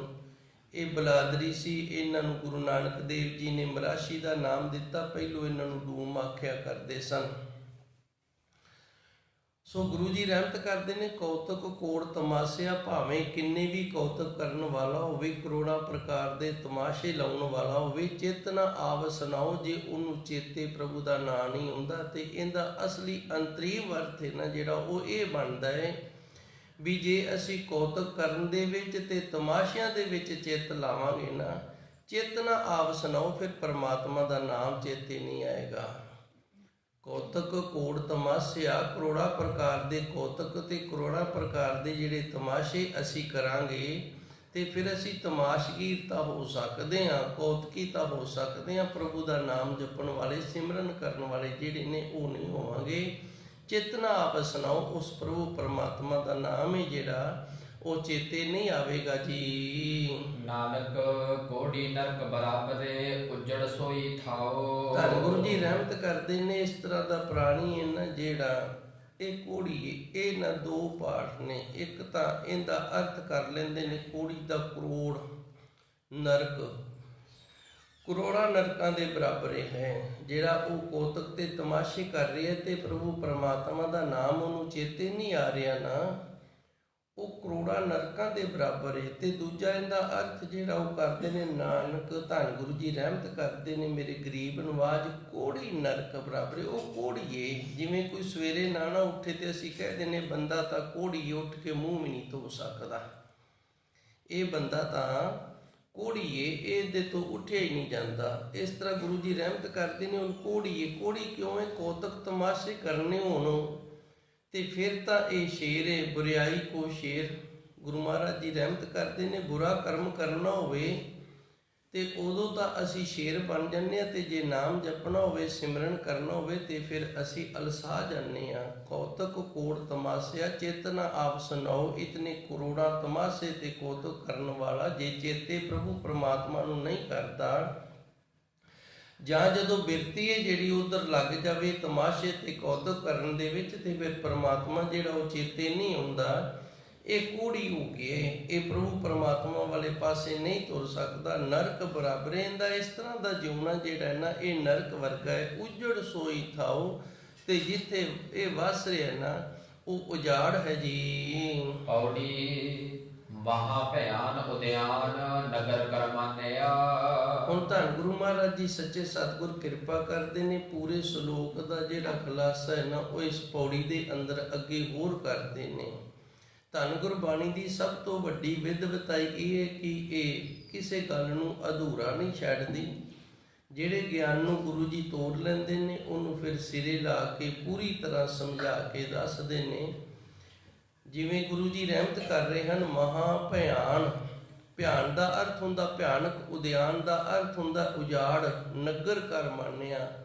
ਜਿਹਨੂੰ ਅਸੀਂ ਮੰਨਦੇ ਹਾਂ ਨਾ ਵੀ ਇਹ ਸਾਡਾ ਵਸੇਬਾ ਹੈ, ਇਹ ਸਾਡੇ ਵਸਣ ਵਾਲਾ ਨਗਰ ਹੈ, ਇਹ ਤਾਂ ਬੜਾ ਭਿਆਨਕ ਤੇ ਉਜਾੜ ਹੈ ਜੀ। ਝੂਠ ਸਮਗਰੀ ਵੇਖ ਸੱਚ ਕਰ ਜਾਣਿਆ। ਤੇ ਜਿਹੜਾ ਕੁਝ ਵੀ ਅਸੀਂ ਵੇਖ ਰਹੇ ਹਾਂ ਨਾ ਇਹ ਸਾਰੀ ਦੀ ਸਮਗਰੀ ਜਿਹੜੀ ਹੈ ਨਾ ਇਹ ਝੂਠੀ ਹੈ, ਇਹਨੂੰ ਝੂਠੀ ਸਮੱਗਰੀ ਨੂੰ ਵੇਖ ਕੇ ਸੱਚ ਕਰ ਜਾਣਿਆ। ਅਸੀਂ ਇਹ ਜਾਣ ਲਿਆ ਵੀ ਇਹ ਸੱਚ ਹੈ। ਹੁਣ ਗੁਰੂ ਜੀ ਇਹ ਸਾਨੂੰ ਇਹ ਕਿਉਂ ਆਖ ਰਹੇ ਨੇ? ਇਹ ਵੀ ਉਸੇ ਸਾਖੀ ਦੇ ਨਾਲ ਜੁੜਿਆ ਫਿਰ ਹੀ ਸਮਝ ਆਉਣੀ ਹੈ, ਕਿਉਂਕਿ ਸ਼ਲੋਕ ਹੈ ਜਿਹੜਾ ਉਹਦਾ ਭਾਵ ਤੇ ਪੌੜੀ ਦਾ ਭਾਵ ਤਕਰੀਬਨ ਇੱਕ ਹੀ ਹੋਇਆ ਕਰਦਾ ਹੈ। ਇੱਕ ਸ਼ਬਦ ਦਾ ਭਾਵ ਦੂਜੇ ਸ਼ਬਦ ਦੇ ਨਾਲ ਬੜਾ ਸੋਹਣਾ ਮਿਲਦਾ ਹੁੰਦਾ ਹੈ। ਧੰਨ ਗੁਰੂ ਜੀ ਰਹਿਮਤ ਕਰਦੇ ਨੇ, ਗੁਰਮੁਖ ਪਿਆਰਿਆ, ਜੇ ਪ੍ਰਭੂ ਪਰਮਾਤਮਾ ਅਕਾਲ ਪੁਰਖ ਵਾਹਿਗੁਰੂ ਦਾ ਨਾਮ ਨਹੀਂ ਚੇਤੇ ਕਰਦਾ ਨਾ, ਤੇ ਫਿਰ ਤੂੰ ਜਿਹੜੇ ਨਗਰ ਦੇ ਵਿੱਚ ਵਸਦਾ ਹੈ ਨਾ, ਉਹ ਨਗਰ ਹੈ ਜਿਹੜਾ ਉਹ ਭਿਆਨਕ ਤੇ ਉਜਾੜ ਵਾਲਾ ਹੈ। ਜਿਹੜੀ ਚੀਜ਼ ਭਿਆਨਕ ਤੇ ਉਜਾੜ ਵਾਲੀ ਹੈ ਉੱਥੇ ਮਨੁੱਖ ਜਿਹੜਾ ਉਹ ਭੈ ਭੀਤ ਰਹਿੰਦਾ ਹੈ। ਉਜਾੜ ਹੋਵੇ ਤੇ ਬੜਾ ਭਿਆਨਕ ਹੋਵੇ ਤੇ ਉੱਥੇ ਕਿਸੇ ਪ੍ਰਾਣੀ ਨੂੰ ਛੱਡ ਦਿਓ, ਬੜਾ ਭੈ ਭੀਤ ਹੋ ਜਾਏਗਾ। ਉਸੇ ਤਰ੍ਹਾਂ ਮਨੁੱਖ ਨੇ ਜਿਹੜੇ ਪਾਪ ਕੀਤੇ ਨੇ, ਜਿਹੜੇ ਗੁਨਾਹ ਕੀਤੇ ਨੇ ਨਾ ਜਾਂ ਕਰ ਰਿਹਾ ਹੈ, ਉਹ ਭਾਵੇਂ ਉਧਰੋਂ ਤੋਬਾ ਨਹੀਂ ਕਰਦਾ ਪਰ ਅੰਦਰੇ ਅੰਦਰ ਬੜਾ ਭੈ ਭੀਤ ਹੈ। ਅਸੀਂ ਜਿਹੜੇ ਪਾਪ ਕੀਤੇ ਨੇ, ਜਦੋਂ ਕਿਤੇ ਚੇਤਾ ਆ ਜਾਏ ਨਾ ਵੀ ਆਹ ਗੁਨਾਹ ਮੇਰੇ ਤੋਂ ਹੋਇਆ, ਆਹ ਪਾਪ ਮੇਰੇ ਤੋਂ ਹੋਇਆ, ਤੇ ਆਪਣੇ ਪਿਛੋਕੜ ਵੱਲ ਆਪਾਂ ਸਾਰੇ ਨਿਗਾਹ ਮਾਰ ਕੇ ਵੇਖੀਏ ਪਿੱਛੇ ਕਿਤੇ ਕੋਈ ਗੁਨਾਹ ਹੋਇਆ ਹੈ ਨਾ, ਅਚਨਚੇਤ ਹੋਇਆ ਹੈ, ਭਾਵੇਂ ਮੱਥ ਕੇ ਕੀਤਾ ਹੈ। ਗੁਨਾਹ ਦੋ ਪ੍ਰਕਾਰ ਦੇ ਹੁੰਦੇ ਨੇ, ਇੱਕ ਅਚਨਚੇਤ ਹੋ ਜਾਂਦਾ ਹੈ ਤੇ ਇੱਕ ਅਸੀਂ ਮੱਥ ਕੇ ਕਰਦੇ ਹਾਂ। ਜਿਹੜਾ ਮੱਥ ਕੇ ਕਰਦੇ ਹਾਂ ਉਹ ਅੱਗੇ ਵਾਸਤੇ ਅਸੀਂ ਆਪਣਾ ਪਾਪ ਕਰਮ ਕਰ ਲਿਆ, ਤੇ ਜਿਹੜਾ ਅਚਨਚੇਤ ਹੋਇਆ ਉਹ ਸਾਡੇ ਕਰਮਾਂ ਦੇ ਵਿੱਚ ਸੀ, ਹੋਣਾ ਸੀ ਸਾਡੇ ਤੋਂ। ਭਾਵੇਂ ਅਚਨਚੇਤ ਹੋਇਆ, ਭਾਵੇਂ ਅਸੀਂ ਮੱਥ ਕੇ ਕੀਤਾ ਵੀ ਆਹ ਗੁਨਾਹ ਅਸੀਂ ਕਰਨਾ ਹੈ, ਤੇ ਜਦੋਂ ਕਿਤੇ ਵੱਡੀ ਉਮਰ ਹੋ ਜਾਵੇ ਤੇ ਇੱਧਰ ਥੋੜਾ ਜਿਹਾ ਗਿਆਨ ਆਉਣ ਲੱਗ ਜੇ ਗੁਰਬਾਣੀ ਦਾ, ਤੇ ਫਿਰ ਅਸੀਂ ਬੜੇ ਭੈ ਭੀਤ ਹੋ ਜਾਂਦੇ ਹਾਂ। ਸੋ ਗੁਰੂ ਮਹਾਰਾਜ ਜੀ ਰਹਿਮਤ ਕਰਦੇ ਨੇ, ਜਿਸ ਵਸੇਬੇ ਨੂੰ, ਜਿਸ ਨਗਰ ਦੇ ਵਿੱਚ ਵਸ ਰਿਹਾ ਸੀ, ਇਹਨੇ ਮੰਨਿਆ ਹੋਇਆ ਸੀ ਵੀ ਇਹ ਨਗਰ ਮੇਰਾ ਹੈ, ਇਹ ਮੇਰਾ ਵਸੇਬਾ ਹੈ, ਉਹ ਵਸੇਬਾ ਜਿਹੜਾ ਉਹੀ ਇਹਨੂੰ ਭੈ ਭੀਤ ਕਰਨ ਲੱਗ ਗਿਆ। ਕਿਉਂ? ਪਾਪ ਕਰਮ ਚੇਤੇ ਆ ਰਹੇ ਨੇ, ਪਾਪਾਂ ਨੂੰ ਯਾਦ ਕਰਕੇ ਤੇ ਮਨ ਦੇ ਵਿੱਚ ਭੈ ਹੋ ਗਿਆ ਹੈ। ਜਿਹੜੀ ਸਮੱਗਰੀ ਅਸੀਂ ਵੇਖ ਰਹੇ ਹਾਂ ਇਹ ਸਾਰੀ ਦੀ ਸਾਰੀ ਝੂਠੀ ਹੈ। ਝੂਠੀ ਕਿਉਂ ਹੈ? ਕਿ ਮਰਿਆਂ ਤੋਂ ਉਪਰੰਤ ਇਹਦੇ ਵਿੱਚੋਂ ਕੁਝ ਵੀ ਨਾਲ ਨਹੀਂ ਜਾਣਾ, ਸੱਚ ਕਰ ਜਾਂਦੇ ਹਾਂ। ਪਰ ਅਫਸੋਸ ਇਹ ਹੈ ਕਿ ਅਸੀਂ ਇਸ ਨੂੰ ਸੱਚ ਕਰਕੇ ਇਸ ਦੇ ਨਾਲ ਹੀ ਜੁੜੇ ਰਹਿੰਦੇ ਹਾਂ ਜੀ। ਕਾਮ ਕ੍ਰੋਧ ਅਹੰਕਾਰ ਫਿਰਹਿ ਦੇਵਾਨਿਆ।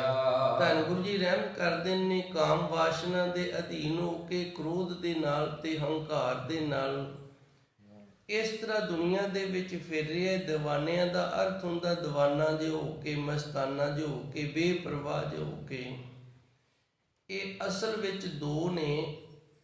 ਇਹਨਾਂ ਤੋਂ ਅੱਗੇ ਫਿਰ ਜਿਹੜੇ ਨੇ ਨਾ ਇਹ ਪੰਜ ਵਕਾਰ ਬਣਦੇ ਨੇ। ਇਹ ਥੋੜਾ ਜਿਹਾ ਮੈਂ ਸਮਝਾਉਣ ਦਾ ਯਤਨ ਕਰਾਂਗਾ, ਸ਼ਾਇਦ ਸਮਝ ਆ ਜਾਵੇ। ਜਿਵੇਂ ਹੰਕਾਰ ਹੈ, ਹੰਕਾਰ ਤੋਂ ਅੱਗੇ ਕ੍ਰੋਧ ਪੈਦਾ ਹੋ ਜਾਂਦਾ ਹੈ, ਤੇ ਹੰਕਾਰ ਤੋਂ ਅੱਗੇ ਜਿਹੜਾ ਫਿਰ ਇਹ ਮੋਹ ਪੈਦਾ ਹੁੰਦਾ ਹੈ। ਵੇਖੋ ਹੰਕਾਰ ਹੈ, ਹੰਕਾਰ ਤੋਂ ਅੱਗੇ ਦੋ ਚੀਜ਼ਾਂ ਪੈਦਾ ਹੋਣੀਆਂ ਨੇ, ਕ੍ਰੋਧ ਵੀ ਪੈਦਾ ਹੋਣਾ ਹੈ ਤੇ ਮੋਹ ਵੀ ਪੈਦਾ ਹੋਣਾ ਹੈ। ਹੁਣ ਜਿਹੜਾ ਹੰਕਾਰੀ ਮਨੁੱਖ ਹੈ, ਮੰਨ ਲਓ ਕੋਈ ਹੰਕਾਰੀ ਹੈ, ਉਹ ਜਾ ਰਿਹਾ ਹੈ ਤੇ ਉਸ ਹੰਕਾਰੀ ਨੂੰ ਕਿਸੇ ਅੱਗੇ ਭਲੇ ਮਾਨਸ ਨੇ ਫਤਿਹ ਨਹੀਂ ਬੁਲਾਈ, ਤੇ ਉਹਦੇ ਅੰਦਰ ਹੰਕਾਰ ਹੈ ਵੀ ਮੇਰੇ ਪਾਸ ਇਤਨੀ ਧਨ ਦੌਲਤ ਤੇ ਮੈਂ ਇਤਨਾ ਵੱਡਾ ਅਫਸਰ ਹਾਂ, ਤੇ ਇਹ ਮਾੜੇ ਜਿਹੇ ਮਾਮੂਲੀ ਜਿਹੇ ਬੰਦੇ ਨੇ ਵੀ ਮੇਰੇ ਅੱਗੇ ਹੱਥ ਨਹੀਂ ਚੱਕਿਆ, ਮੈਨੂੰ ਨਮਸਕਾਰਾਂ ਸਲਾਮਾਂ ਨਹੀਂ ਕੀਤੀਆਂ। ਇਹ ਹੁਣ ਇਹਦਾ ਹੰਕਾਰ ਹੈ ਜਿਹੜਾ ਕ੍ਰੋਧ ਦੇ ਵਿੱਚ ਬਦਲ ਗਿਆ। ਜਦੋਂ ਮੌਕਾ ਮਿਲੇਗਾ ਨਾ ਇਹ ਆਪਣਾ ਕ੍ਰੋਧ ਹੈ ਜਿਹੜਾ ਉਹਦੇ ਤੇ ਜ਼ਰੂਰ ਵਰਸਾਏਗਾ।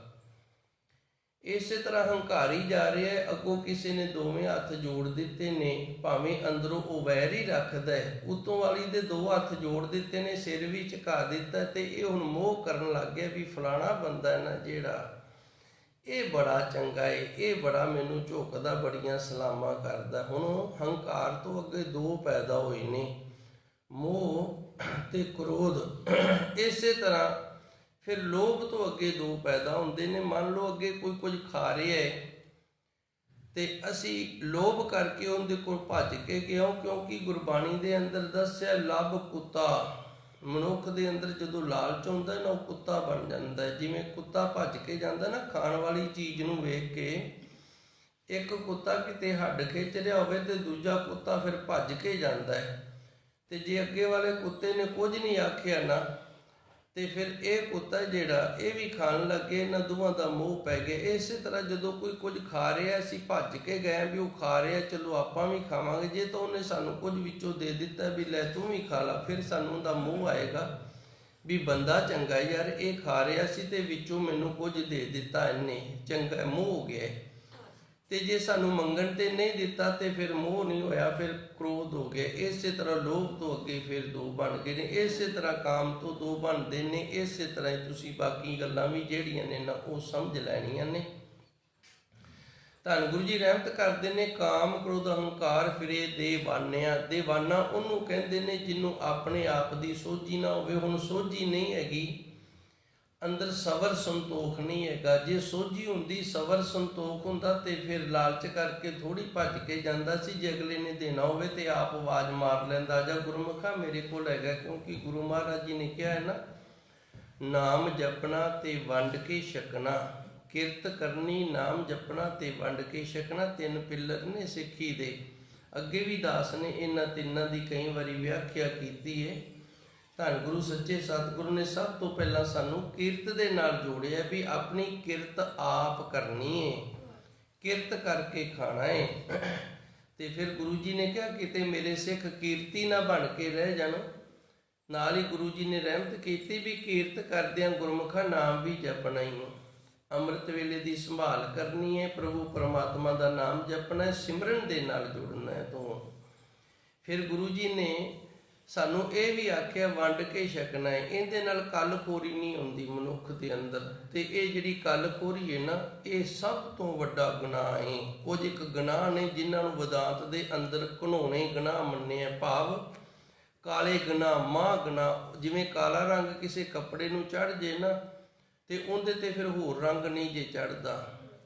ਕੋਈ ਹੋਰ ਰੰਗ ਹੈ ਉਹਦੇ ਤੇ ਕਾਲਾ ਰੰਗ ਹੋ ਜਾਏਗਾ, ਕੋਈ ਹੋਰ ਰੰਗ ਹੈ ਉਹਦੇ ਤੇ ਹੋਰ ਵੀ ਰੰਗ ਚੜ੍ਹ ਜਾਂਦਾ। ਤੇ ਤੁਸੀਂ ਲਲਾਰੀ ਕੋਲ ਜਾ ਕੇ ਪੁੱਛੋ ਉਹਨੂੰ ਕਿ ਕਾਲਾ ਰੰਗ ਇਹਦੇ ਤੇ ਮੈਂ ਹੋਰ ਰੰਗ ਚੜਾਣਾ, ਤੇ ਉਹ ਆਖੇਗਾ ਨਹੀਂ ਚੜੇਗਾ, ਕਾਲੇ ਰੰਗ ਤੇ ਹੋਰ ਰੰਗ ਨਹੀਂ ਚੜ੍ਹਦਾ। ਇਹਨਾਂ ਨੂੰ ਵਿਦਾਂਤ ਦੇ ਅੰਦਰ ਕਾਲੇ ਗੁਨਾਹ ਆਖਿਆ, ਇੱਕ ਕਲਖੋਰੀ, ਇੱਕ ਅਕਿਰਤ ਕੰਨ। ਇਸ ਤਰ੍ਹਾਂ ਦੋ ਤਿੰਨ ਹੋਰ ਨੇ। ਸੋ ਗੁਰੂ ਜੀ ਨੇ ਰਹਿਮਤ ਕੀਤੀ, ਸਾਡੇ ਅੰਦਰੋਂ ਇਹ ਜਿਹੜਾ ਕਾਲਾ ਗੁਨਾਹ ਮਾਹ ਪਾਪ ਹੈ ਨਾ, ਇਹ ਖਤਮ ਕੀਤਾ ਵੀ ਗੁਰਸਿੱਖ ਨੇ ਜਿਹੜੇ ਇਹ ਕਲਖੋਰੀ ਦੇ ਵਿੱਚ ਨਾ ਆਉਣ, ਵੀ ਇਹ ਸਾਰਾ ਕੁਝ ਮੇਰੇ ਇਕੱਲੇ ਕੋਲ ਹੀ ਹੋਵੇ। ਵੰਡ ਕੇ ਛਕਣਾ ਜਿਹੜਾ, ਇਹਦੇ ਨਾਲ ਇਹ ਪਾਪ ਤੋਂ ਅਸੀਂ ਬਚ ਜਾਂਦੇ ਹਾਂ। ਸੋ ਗੁਰੂ ਜੀ ਰਹਿਮਤ ਕਰਦੇ ਨੇ, ਕਾਮ ਕ੍ਰੋਧ ਹੰਕਾਰ ਇਹ ਬੁਰਾਈਆਂ ਨੇ, ਵਕਾਰ ਨੇ, ਫਿਰੇ ਦੇਵਾਨੇ ਆ, ਇਹਨਾਂ ਦੇ ਵਿੱਚ ਅਸੀਂ ਮਸਤ ਹੋਏ ਫਿਰਦੇ ਹਾਂ ਜੀ। ਸਿਰ ਲੱਗਾ ਜਮਡੰਡ ਤਾ ਪਛਤਾਨਿਆ। ਤੇ ਮਨੁੱਖ ਨੂੰ ਪਛਤਾਵਾ ਉਦੋਂ ਹੁੰਦਾ ਜਦੋਂ ਠੁੱਡਾ ਵੱਜੇ। ਆ ਇੱਟਾ ਪਿਆ ਹੋਵੇ ਨਾ ਸਾਡੇ ਰਸਤੇ ਦੇ ਵਿੱਚ, ਅਸੀਂ ਭਾਵੇਂ 50 ਗੇੜੇ ਮਾਰ ਦਈਏ ਨਹੀਂ ਚੱਕਾਂਗੇ। ਤੇ ਜਦੋਂ ਠੁੱਡਾ ਵੱਜਿਆ ਨਾ ਪੈਰ ਨੂੰ, ਫਿਰ ਉਦੋਂ ਅਸੀਂ ਉਹਨੂੰ ਚੱਕਾਂਗੇ। ਨਾਲੇ ਤਾਂ ਪੈਰ ਬਣਾਵਾਂਗੇ ਤੇ ਨਾਲੇ ਫਿਰ ਚੱਕ ਵੀ ਦਿਆਂਗੇ। ਜਦੋਂ ਤੱਕ ਸਾਡਾ ਪੈਰ ਨਹੀਂ ਭੱਜਦਾ, ਸਾਨੂੰ ਸੱਟ ਨਹੀਂ ਵੱਜਦੀ, ਉਦੋਂ ਤੱਕ ਅਸੀਂ ਉਹਨੂੰ ਪਾਸੇ ਨਹੀਂ ਕਰਦੇ। ਸਿਰ ਲੱਗਾ ਜਮ ਡੰਡ, ਜਦੋਂ ਨਾ ਜਮਾਂ ਦਾ ਡੰਡਾ ਵੱਜਦਾ ਨਾ, ਭਾਵ ਮੌਤ ਆ ਜਾਂਦੀ ਏ ਤੇ ਮਨੁੱਖ ਨੂੰ ਲੇਖਾ ਦੇਣਾ ਪੈਂਦਾ। ਲੇਖਾ ਰੱਬ ਮਗੇਸੀਆ ਬੈਠਾ ਕੱਢ ਵਈ, ਤਲਬਾ ਪੋਸਣ ਆਕੀਆਂ ਬਾਕੀ ਜਿੰਨਾ ਰਹੀ। ਜਦੋਂ ਇਹ ਸਮਾਂ ਹੁੰਦਾ ਨਾ ਜਮਾਂ ਦਾ, ਫਿਰ ਉਦੋਂ ਮਨੁੱਖ ਜਿਹੜਾ ਇਹਦੇ ਅੰਦਰ ਬੜਾ ਵੱਡਾ ਪਛਤਾਵਾ ਹੋ ਜਾਂਦਾ ਹੈ ਜੀ। ਬਿਨ ਪੂਰੇ ਗੁਰਦੇਵ ਫਿਰੈ ਸੈਤਾਨਿਆ। ਬਿਨਾਂ ਗੁਰੂ ਤੋਂ ਇਸ ਤਰ੍ਹਾਂ ਫਿਰਦਾ ਸ਼ੈਤਾਨੀਆਂ ਕਰਦਾ ਮਨੁੱਖ ਜਿਹੜਾ। ਇਹ ਮਨੁੱਖ ਨਹੀਂ, ਇਹ ਸ਼ੈਤਾਨ ਬਣ ਗਏ, ਕਿਉਂਕਿ ਇਹਨੇ ਸ਼ੈਤਾਨੀਆਂ ਹੀ ਕਰਨੀਆਂ ਨੇ। ਫਿਰ ਜਦੋਂ ਤੱਕ ਇਸ ਨੂੰ ਪਰਿਪੂਰਨ ਗੁਰੂ ਦੀ ਪ੍ਰਾਪਤੀ ਨਹੀਂ ਹੋਈ, ਗੁਰੂ ਦੀ ਕਿਰਪਾ ਨਹੀਂ ਹੋਇਆ। ਸਕੂਲ ਦੇ ਵਿੱਚ ਜੇ ਮਾਸਟਰ ਮਾੜਾ ਹੋਵੇ ਨਾ, ਤੇ ਜਵਾਕ ਫਿਰ ਮਾਸਟਰ ਦੇ ਹੁੰਦੇ ਐਵੇਂ ਕਲਾਸ ਦੇ ਵਿੱਚ ਸ਼ੈਤਾਨੀਆਂ ਕਰੀ ਜਾਂਦੇ ਜੇ, ਸ਼ਰਾਰਤਾਂ ਕਰੀ ਜਾਂਦੇ ਨੇ, ਸ਼ੈਤਾਨ ਬਣੇ ਰਹਿੰਦੇ ਨੇ, ਆਪਣਾ ਸ਼ੈਤਾਨ ਭਾਵ ਵਿਖਾਉਂਦੇ ਨੇ। ਉਸੇ ਤਰ੍ਹਾਂ ਜਦੋਂ ਤੱਕ ਪੂਰਾ ਗੁਰੂ ਨਾ ਮਿਲੇ, ਉਦੋਂ ਤੱਕ ਮਨੁੱਖ ਜਿਹੜਾ ਇਹ ਸ਼ੈਤਾਨੀਆਂ ਕਰਦਾ। ਬਿਨ ਪੂਰੇ ਗੁਰਦੇਵ, ਦੇਵ ਆਦਿ ਦੇਵ ਗੁਰੂ ਧੰਨ ਗੁਰੂ ਨਾਨਕ ਦੇਵ ਜੀ ਸੱਚੇ ਸਤਿਗੁਰ ਪਰਿਪੂਰਨ ਗੁਰੂ ਨੇ। ਤੇ ਉਹ ਦੱਸਦੇ ਨੇ ਵੀ ਪੂਰੇ ਗੁਰੂ ਤੋਂ ਬਿਨਾਂ ਮਨੁੱਖ ਜਿਹੜਾ ਇਹਦੇ ਅੰਦਰ ਜਿਹੜਾ ਸ਼ੈਤਾਨ ਭਾਵ ਹੈ ਨਾ, ਸ਼ਰਾਰਤਾਂ ਵਾਲਾ ਜਿਹੜਾ ਹਿੱਸਾ ਹੈ, ਜਿਹੜਾ ਇਹਦੇ ਦਿਮਾਗ ਦੇ ਵਿੱਚ ਇਮੇਜ ਬਣੀ ਹੋਈ ਹੈ ਸ਼ੈਤਾਨੀਆਂ ਵਾਲੀ, ਭਾਈ ਇਹ ਕਰਨੋਂ ਨਹੀਂ ਹਟਦਾ ਹੈ ਤੇ ਸ਼ੈਤਾਨ ਦੀ ਤਰ੍ਹਾਂ ਫਿਰਦਾ ਰਹਿੰਦਾ ਹੈ ਜੀ। ਸ਼ਲੋਕ ਰਾਜ ਕਪਟੰ ਰੂਪ ਕਪਟੰ ਧਨ ਕਪਟੰ ਕੁਲ ਗਰਵਤః। ਪਾਵਨ ਸ਼ਲੋਕ 10ਵੀਂ ਪੌੜੀ ਦੇ ਨਾਲ ਸੰਬੰਧਿਤ ਤੇ ਸੱਚੇ ਸਤਿਗੁਰ ਦੇ ਅੱਗੇ ਅਰਦਾਸ ਬੇਨਤੀ ਜੋਦੜੀ ਕਿ ਸੱਚੇ ਸਤਿਗੁਰ ਇਸੇ ਤਰ੍ਹਾਂ ਕਿਰਪਾ ਬਣਾਈ ਰੱਖੀ। ਦੋ ਪੌੜੀਆਂ ਦੇ ਨਾਲ ਸੰਬੰਧਿਤ ਸ਼ਲੋਕ ਹੈ ਜਿਹੜਾ ਇਹਦੀ ਵਿਚਾਰ ਅਸੀਂ ਕਰਦੇ ਰਹੀਏ ਤੇ ਤੂੰ ਕਿਰਪਾ ਕਰਕੇ ਰਹਿਮਤ ਕਰਕੇ ਸੁਮਤ ਦੀ ਦਾਤ ਬਖਸ਼ਿਸ਼ ਕਰਕੇ ਅੰਦਰ ਗਿਆਨ ਵਾਲੀ ਅਵਸਥਾ ਦੇ ਕਰਕੇ ਤੇ ਆਪ ਹੀ ਕਿਰਪਾ ਕਰਦਾ ਰਹੀ। ਰਾਜ ਕਪਟੰ, ਕਪਟ ਦਾ ਅਰਥ ਹੁੰਦਾ ਛਲ। ਜਿਹੜਾ ਰਾਜ ਹੈ ਨਾ ਇਹ ਵੀ ਛਲ ਹੈ। ਰੂਪ ਕਪਟੰ, ਜਿਹੜਾ ਰੂਪ ਹੈ ਇਹ ਵੀ ਛਲ ਹੈ। ਰਾਜ ਵੀ ਛਲ ਹੈ, ਰੂਪ ਵੀ ਛਲ ਹੈ ਤੇ ਧਨ ਹੈ ਨਾ ਜਿਹੜਾ ਇਹ ਵੀ ਛਲ ਹੈ। ਕੁੱਲ ਗਰਭ ਤੇ ਜਿਹੜੀ ਕੁੱਲ ਹੈ ਨਾ ਉੱਚੀ ਇਹ ਵੀ ਇੱਕ ਛਲ ਹੈ। ਇਹਦੇ ਵਿੱਚ ਵੀ ਆਣ ਕੇ ਅਸੀਂ ਹੰਕਾਰ ਕਰਦੇ ਹਾਂ। ਹੁਣ ਰਾਜ ਕਪਟਨ, ਰਾਜ ਹੈ ਜਿਹੜਾ ਇਹ ਕਿਵੇਂ ਛਲ ਹੈ। ਰੂਪ ਕਪਟਨ, ਰੂਪ ਕਿਵੇਂ ਛਲ ਹੈ। ਧਨ ਕਪਟਨ, ਧਨ ਕਿਵੇਂ ਛਲ ਹੈ। ਆਪਾਂ ਧਨ ਤੋਂ ਸ਼ੁਰੂ ਕਰਦੇ ਹਾਂ। ਇੱਕ ਸਾਧੂ ਸੀ, ਫਕੀਰ ਸੀ। ਉਹਨੂੰ ਨਾ ਕਿਸੇ ਗੁਰਮੁਖ ਪਿਆਰੇ ਨੇ ਨਾ 100 ਰੁਪਈਆ ਦੇ ਦਿੱਤਾ। ਤੇ ਜਿਹੜਾ ਸਾਧੂ ਹੁੰਦਾ ਨਾ ਇਹਦੀ ਸਭ ਤੋਂ ਵੱਡੀ ਜਿਹੜੀ ਯੋਗਤਾ ਹੈ ਉਹ ਇਹੀ ਹੁੰਦੀ ਹੈ ਕਿ ਮੇਰੇ ਕੋਲ ਜਦੋਂ ਕਿਸੇ ਦੀ ਚੀਜ਼ ਆਈਏ ਮਾੜੀ ਥਾਂ ਤੇ ਨਾ ਲੱਗੇ, ਇਹ ਗਲਤ ਥਾਂ ਤੇ ਨਾ ਲੱਗੇ। ਕਿਉਂਕਿ ਕੀਤਾ ਹੋਇਆ ਦਾਨ ਜਦੋਂ ਮਨੁੱਖ ਨੂੰ ਮਿਲਦਾ ਤੇ 10 ਗੁਣਾ ਹੋ ਕੇ ਮਿਲਦਾ ਹੈ। ਅੱਜ ਅਸੀਂ ਰੋ ਰਹੇ ਹਾਂ ਨਾ ਫਲਾਣਾ ਬੰਦਾ ਬੜੀ ਦਾਰੂ ਪੀਂਦਾ ਜੇ, ਇਹ ਬੜੀ ਸ਼ਰਾਬ ਪੀਂਦਾ ਜੇ। ਇਹਨਾਂ ਨੇ ਦਾਨ ਹੀ ਇਸ ਤਰ੍ਹਾਂ ਦਿਆਂ ਨੂੰ ਕੀਤਾ ਹੋਣਾ। ਜਿਵੇਂ ਭੈਰੋ ਦਾ ਮੰਦਿਰ ਹੈ ਉੱਥੇ ਸ਼ਰਾਬ ਚੜ੍ਹਦੀ ਹੈ, ਕਾਲੀ ਦਾ ਮੰਦਿਰ ਹੈ ਉੱਥੇ ਵੀ ਸ਼ਰਾਬ ਚੜ੍ਹਦੀ। ਤੇ ਹੁਣ ਜਦੋਂ ਅਸੀਂ ਕਿਸੇ ਨੂੰ 20 ਰੁਪਏ ਦਿਆਂਗੇ ਉਹ ਸਾਡੇ 20 ਰੁਪਈਆਂ ਦੀ ਸ਼ਰਾਬ ਪੀਏਗਾ ਤੇ ਫਿਰ ਉਹ 20 ਰੁਪਏ ਜਦੋਂ 10 ਗੁਣਾ ਹੋਣਗੇ ਤੇ 200 ਬਣ ਗਿਆ ਤੇ 200 ਦੀ ਸਾਨੂੰ ਫਿਰ ਪੀਣੀ ਪੈਣੀ ਹੈ ਨਾ। ਜੇ ਨਹੀਂ ਯਕੀਨ ਤੇ ਧੰਨ ਗੁਰਬਾਣੀ ਕਹਿੰਦੀ ਅਜੇ ਸੋ ਰੋਵੈ ਭਿਖਿਆ ਖਾਏ। ਜੇ ਮੇਰੇ ਤੇ ਨਹੀਂ ਯਕੀਨ ਤੇ ਗੁਰਬਾਣੀ ਆਖਰੀ ਹੈ, ਮੈਂ ਵੀ ਗੁਰੂ ਤੋਂ ਸਿੱਖਿਆ ਅਜੇ ਸੋ ਰੋਵੈ ਭਿਖਿਆ ਖਾਏ। ਅਜੇ ਰਾਜਾ ਰੋ ਰਿਹਾ ਕਾਹਦੇ ਲਈ? ਉਹਨੂੰ ਆਪਣਾ ਦਿੱਤਾ ਹੋਇਆ ਦਾਨ ਆਪ ਨੂੰ ਖਾਣਾ ਪੈ ਰਿਹਾ ਹੈ। ਕਿਵੇਂ ਖਾਣਾ ਪੈ ਰਿਹਾ? ਇਹ ਦਾਨ ਕਰਿਆ ਕਰਦਾ ਸੀ ਤੇ ਇਹਨੇ ਨਾ ਇੱਕ ਸਮਾਂ ਨਿਯਤ ਕੀਤਾ ਸੀ ਵੀ ਮੈਂ ਇਤਨਾ ਸਮਾਂ ਜਿਹੜਾ ਨਾ ਉਹ ਦਾਨ ਕਰਨਾ ਹੈ। ਜਿਤਨਾ ਸਮਾਂ ਇਹਨੇ ਨਿਯਤ ਕੀਤਾ ਸੀ ਉਸ ਤੋਂ ਬਾਅਦ ਫਿਰ ਆਪਣਾ ਰਾਜ ਭਾਗ ਸੰਭਾਲਣ ਲੱਗ ਜਾਂਦਾ ਸੀ। ਇੱਕ ਫਕੀਰ ਸੀ, ਸਾਧੂ ਸੀ, ਉਹ ਆਪਣੀ ਮੌਜ ਦੇ ਵਿੱਚ ਇੱਕ ਦਿਨ ਉੱਠ ਕੇ ਤੁਰ ਪਿਆ। ਕਹਿੰਦਾ ਚੱਲ ਅੱਜ ਆਪਾਂ ਵੀ ਕੋਈ ਦਾਨ ਲੈ ਕੇ ਆਉਂਦੇ ਹਾਂ, ਆਪਾਂ ਵੀ ਜਾ ਮੰਗਦੇ ਹਾਂ। ਰਾਜਾ ਜਿਹੜਾ ਇਹ ਦਾਨ ਦੇ ਸਮੇਂ ਤੋਂ ਵਿਹਲਾ ਹੋ ਕੇ ਤੇ ਤਬੇਲਿਆਂ 'ਚ ਆ ਗਿਆ ਸੀ, ਘੋੜਿਆਂ ਦੇ 'ਚ ਘੋੜੇ ਸੰਭਾਲਣ ਲੱਗ ਗਿਆ ਸੀ। ਤੇ ਫਕੀਰ ਕਹਿੰਦਾ ਰਾਜਨ ਸਾਨੂੰ ਵੀ ਕੁਝ ਦਿਓ। ਇਹ ਕਹਿੰਦਾ ਵੀ ਮੇਰਾ ਜਿਹੜਾ ਸਮਾਂ ਨਾ ਉਹ ਖਤਮ ਹੋ ਗਿਆ ਹੈ। ਮੇਰਾ ਸਮਾਂ ਜਿਹੜਾ ਉਹ ਖਤਮ ਹੋ ਗਿਆ, ਹੁਣ ਦਾਨ ਨਹੀਂ ਕਰਦਾ, ਮੇਰੇ ਕੋਲ ਹੁਣ ਦਾਨ ਕਰਨ ਨੂੰ ਨਹੀਂ ਹੈ। ਇਹ ਕਹਿੰਦਾ ਵੀ ਜੋ ਹੈਗਾ ਤੂੰ ਉਹੀ ਦੇ ਦੇ, ਮੈਂ ਕਿਹੜਾ ਤੇਰੇ ਤੋਂ ਕੋਠੀਆਂ ਕਾਰਾਂ ਮੰਗਣੀਆਂ ਨੇ, ਜੋ ਤੇਰੇ ਪੱਲੇ ਹੈਗਾ ਉਹ ਦੇ ਦੇ। ਸੀ ਸਾਧੂ ਫਕੀਰ ਆ। ਕਹਿੰਦਾ ਜੀ ਤੁਸੀਂ ਕੱਲ ਨੂੰ ਆ ਜਾਓ। ਕਹਿੰਦੇ ਅੱਜ ਤਾਂ ਆਏ ਆ ਅਸੀਂ, ਕੱਲ ਨੂੰ ਨਹੀਂ ਆਉਣਾ। ਅੱਜ ਅਸੀਂ ਆਏ ਆ, ਕੱਲ ਨੂੰ ਨਹੀਂ ਆਉਣਾ। ਜੇ ਅੱਜ ਦੇ ਸਕਦਾ ਤੇ ਦੇ ਦੇ। ਰਾਜਾ ਗੁੱਸੇ ਹੋ ਗਏ, ਨੇ ਬੁੱਕ ਭਰਿਆ ਲਿੱਦ ਦਾ ਤੇ ਉਹਦੀ ਝੋਲੀ 'ਚ ਪਾ ਤਾ। ਉਹਨੇ ਲਿਆ ਕੇ ਆਪਣੀ ਝੁੱਗੀ ਕੋਲੇ ਰੱਖ ਲਿਆ। ਜਿਵੇਂ ਜਿਵੇਂ ਬੰਦਗੀ ਕਰਦਾ ਦਾਨ ਵਧੀ ਜਾਂਦਾ ਹੈ। ਰੂੜੀ ਦੇ ਢੇਰ ਬਣ ਗਏ ਨੇ। ਅਜੇ ਸਰੋਵੈ ਭਿਖਿਆ ਖਾਏ।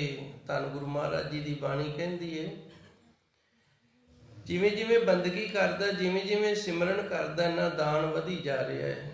ਰੂੜੀ ਦੇ ਢੇਰ ਲੱਗ ਗਏ ਨੇ, ਲਿੱਦ ਰੂੜੀ ਬਣ ਗਈ ਹੈ, ਵੱਡਾ ਹਰਾ ਢੇਰ ਬਣ ਗਿਆ। ਤੇ ਇੱਕ ਦਿਨ ਰਾਜਾ ਉੱਧਰ ਗਿਆ, ਕਹਿੰਦਾ ਯਾਰ ਇਹ ਨਾ ਸੰਤ ਫਕੀਰ ਹੈ ਤੇ ਇਹਦੇ ਕੋਲ ਘੋੜਾ ਕੋਈ ਦੀਂਦਾ ਨਹੀਂ ਤੇ ਰੂੜੀ ਦੇ ਢੇਰ ਲੱਗੇ ਪਏ ਨੇ, ਇਤਨੇ ਘੋੜਿਆਂ ਦੀ ਲਿੱਦ ਕਿੱਥੋਂ ਆ ਗਈ ਇਹਦੇ ਕੋਲੇ?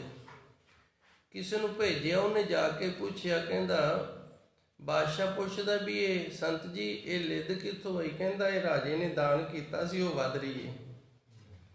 ਇਹ ਰਾਜੇ ਨੇ ਦਾਨ ਕੀਤਾ ਸੀ, ਸਾਡੀ ਝੋਲੀ 'ਚ ਲਿੱਦ ਪਾਈ ਸੀ ਤੇ ਉਹ ਲਿੱਦ ਪਾਈ ਜਿਵੇਂ ਜਿਵੇਂ ਅਸੀਂ ਬੰਦਗੀ ਕਰਦੇ ਹਾਂ ਵੱਧ ਰਹੀ ਹੈ।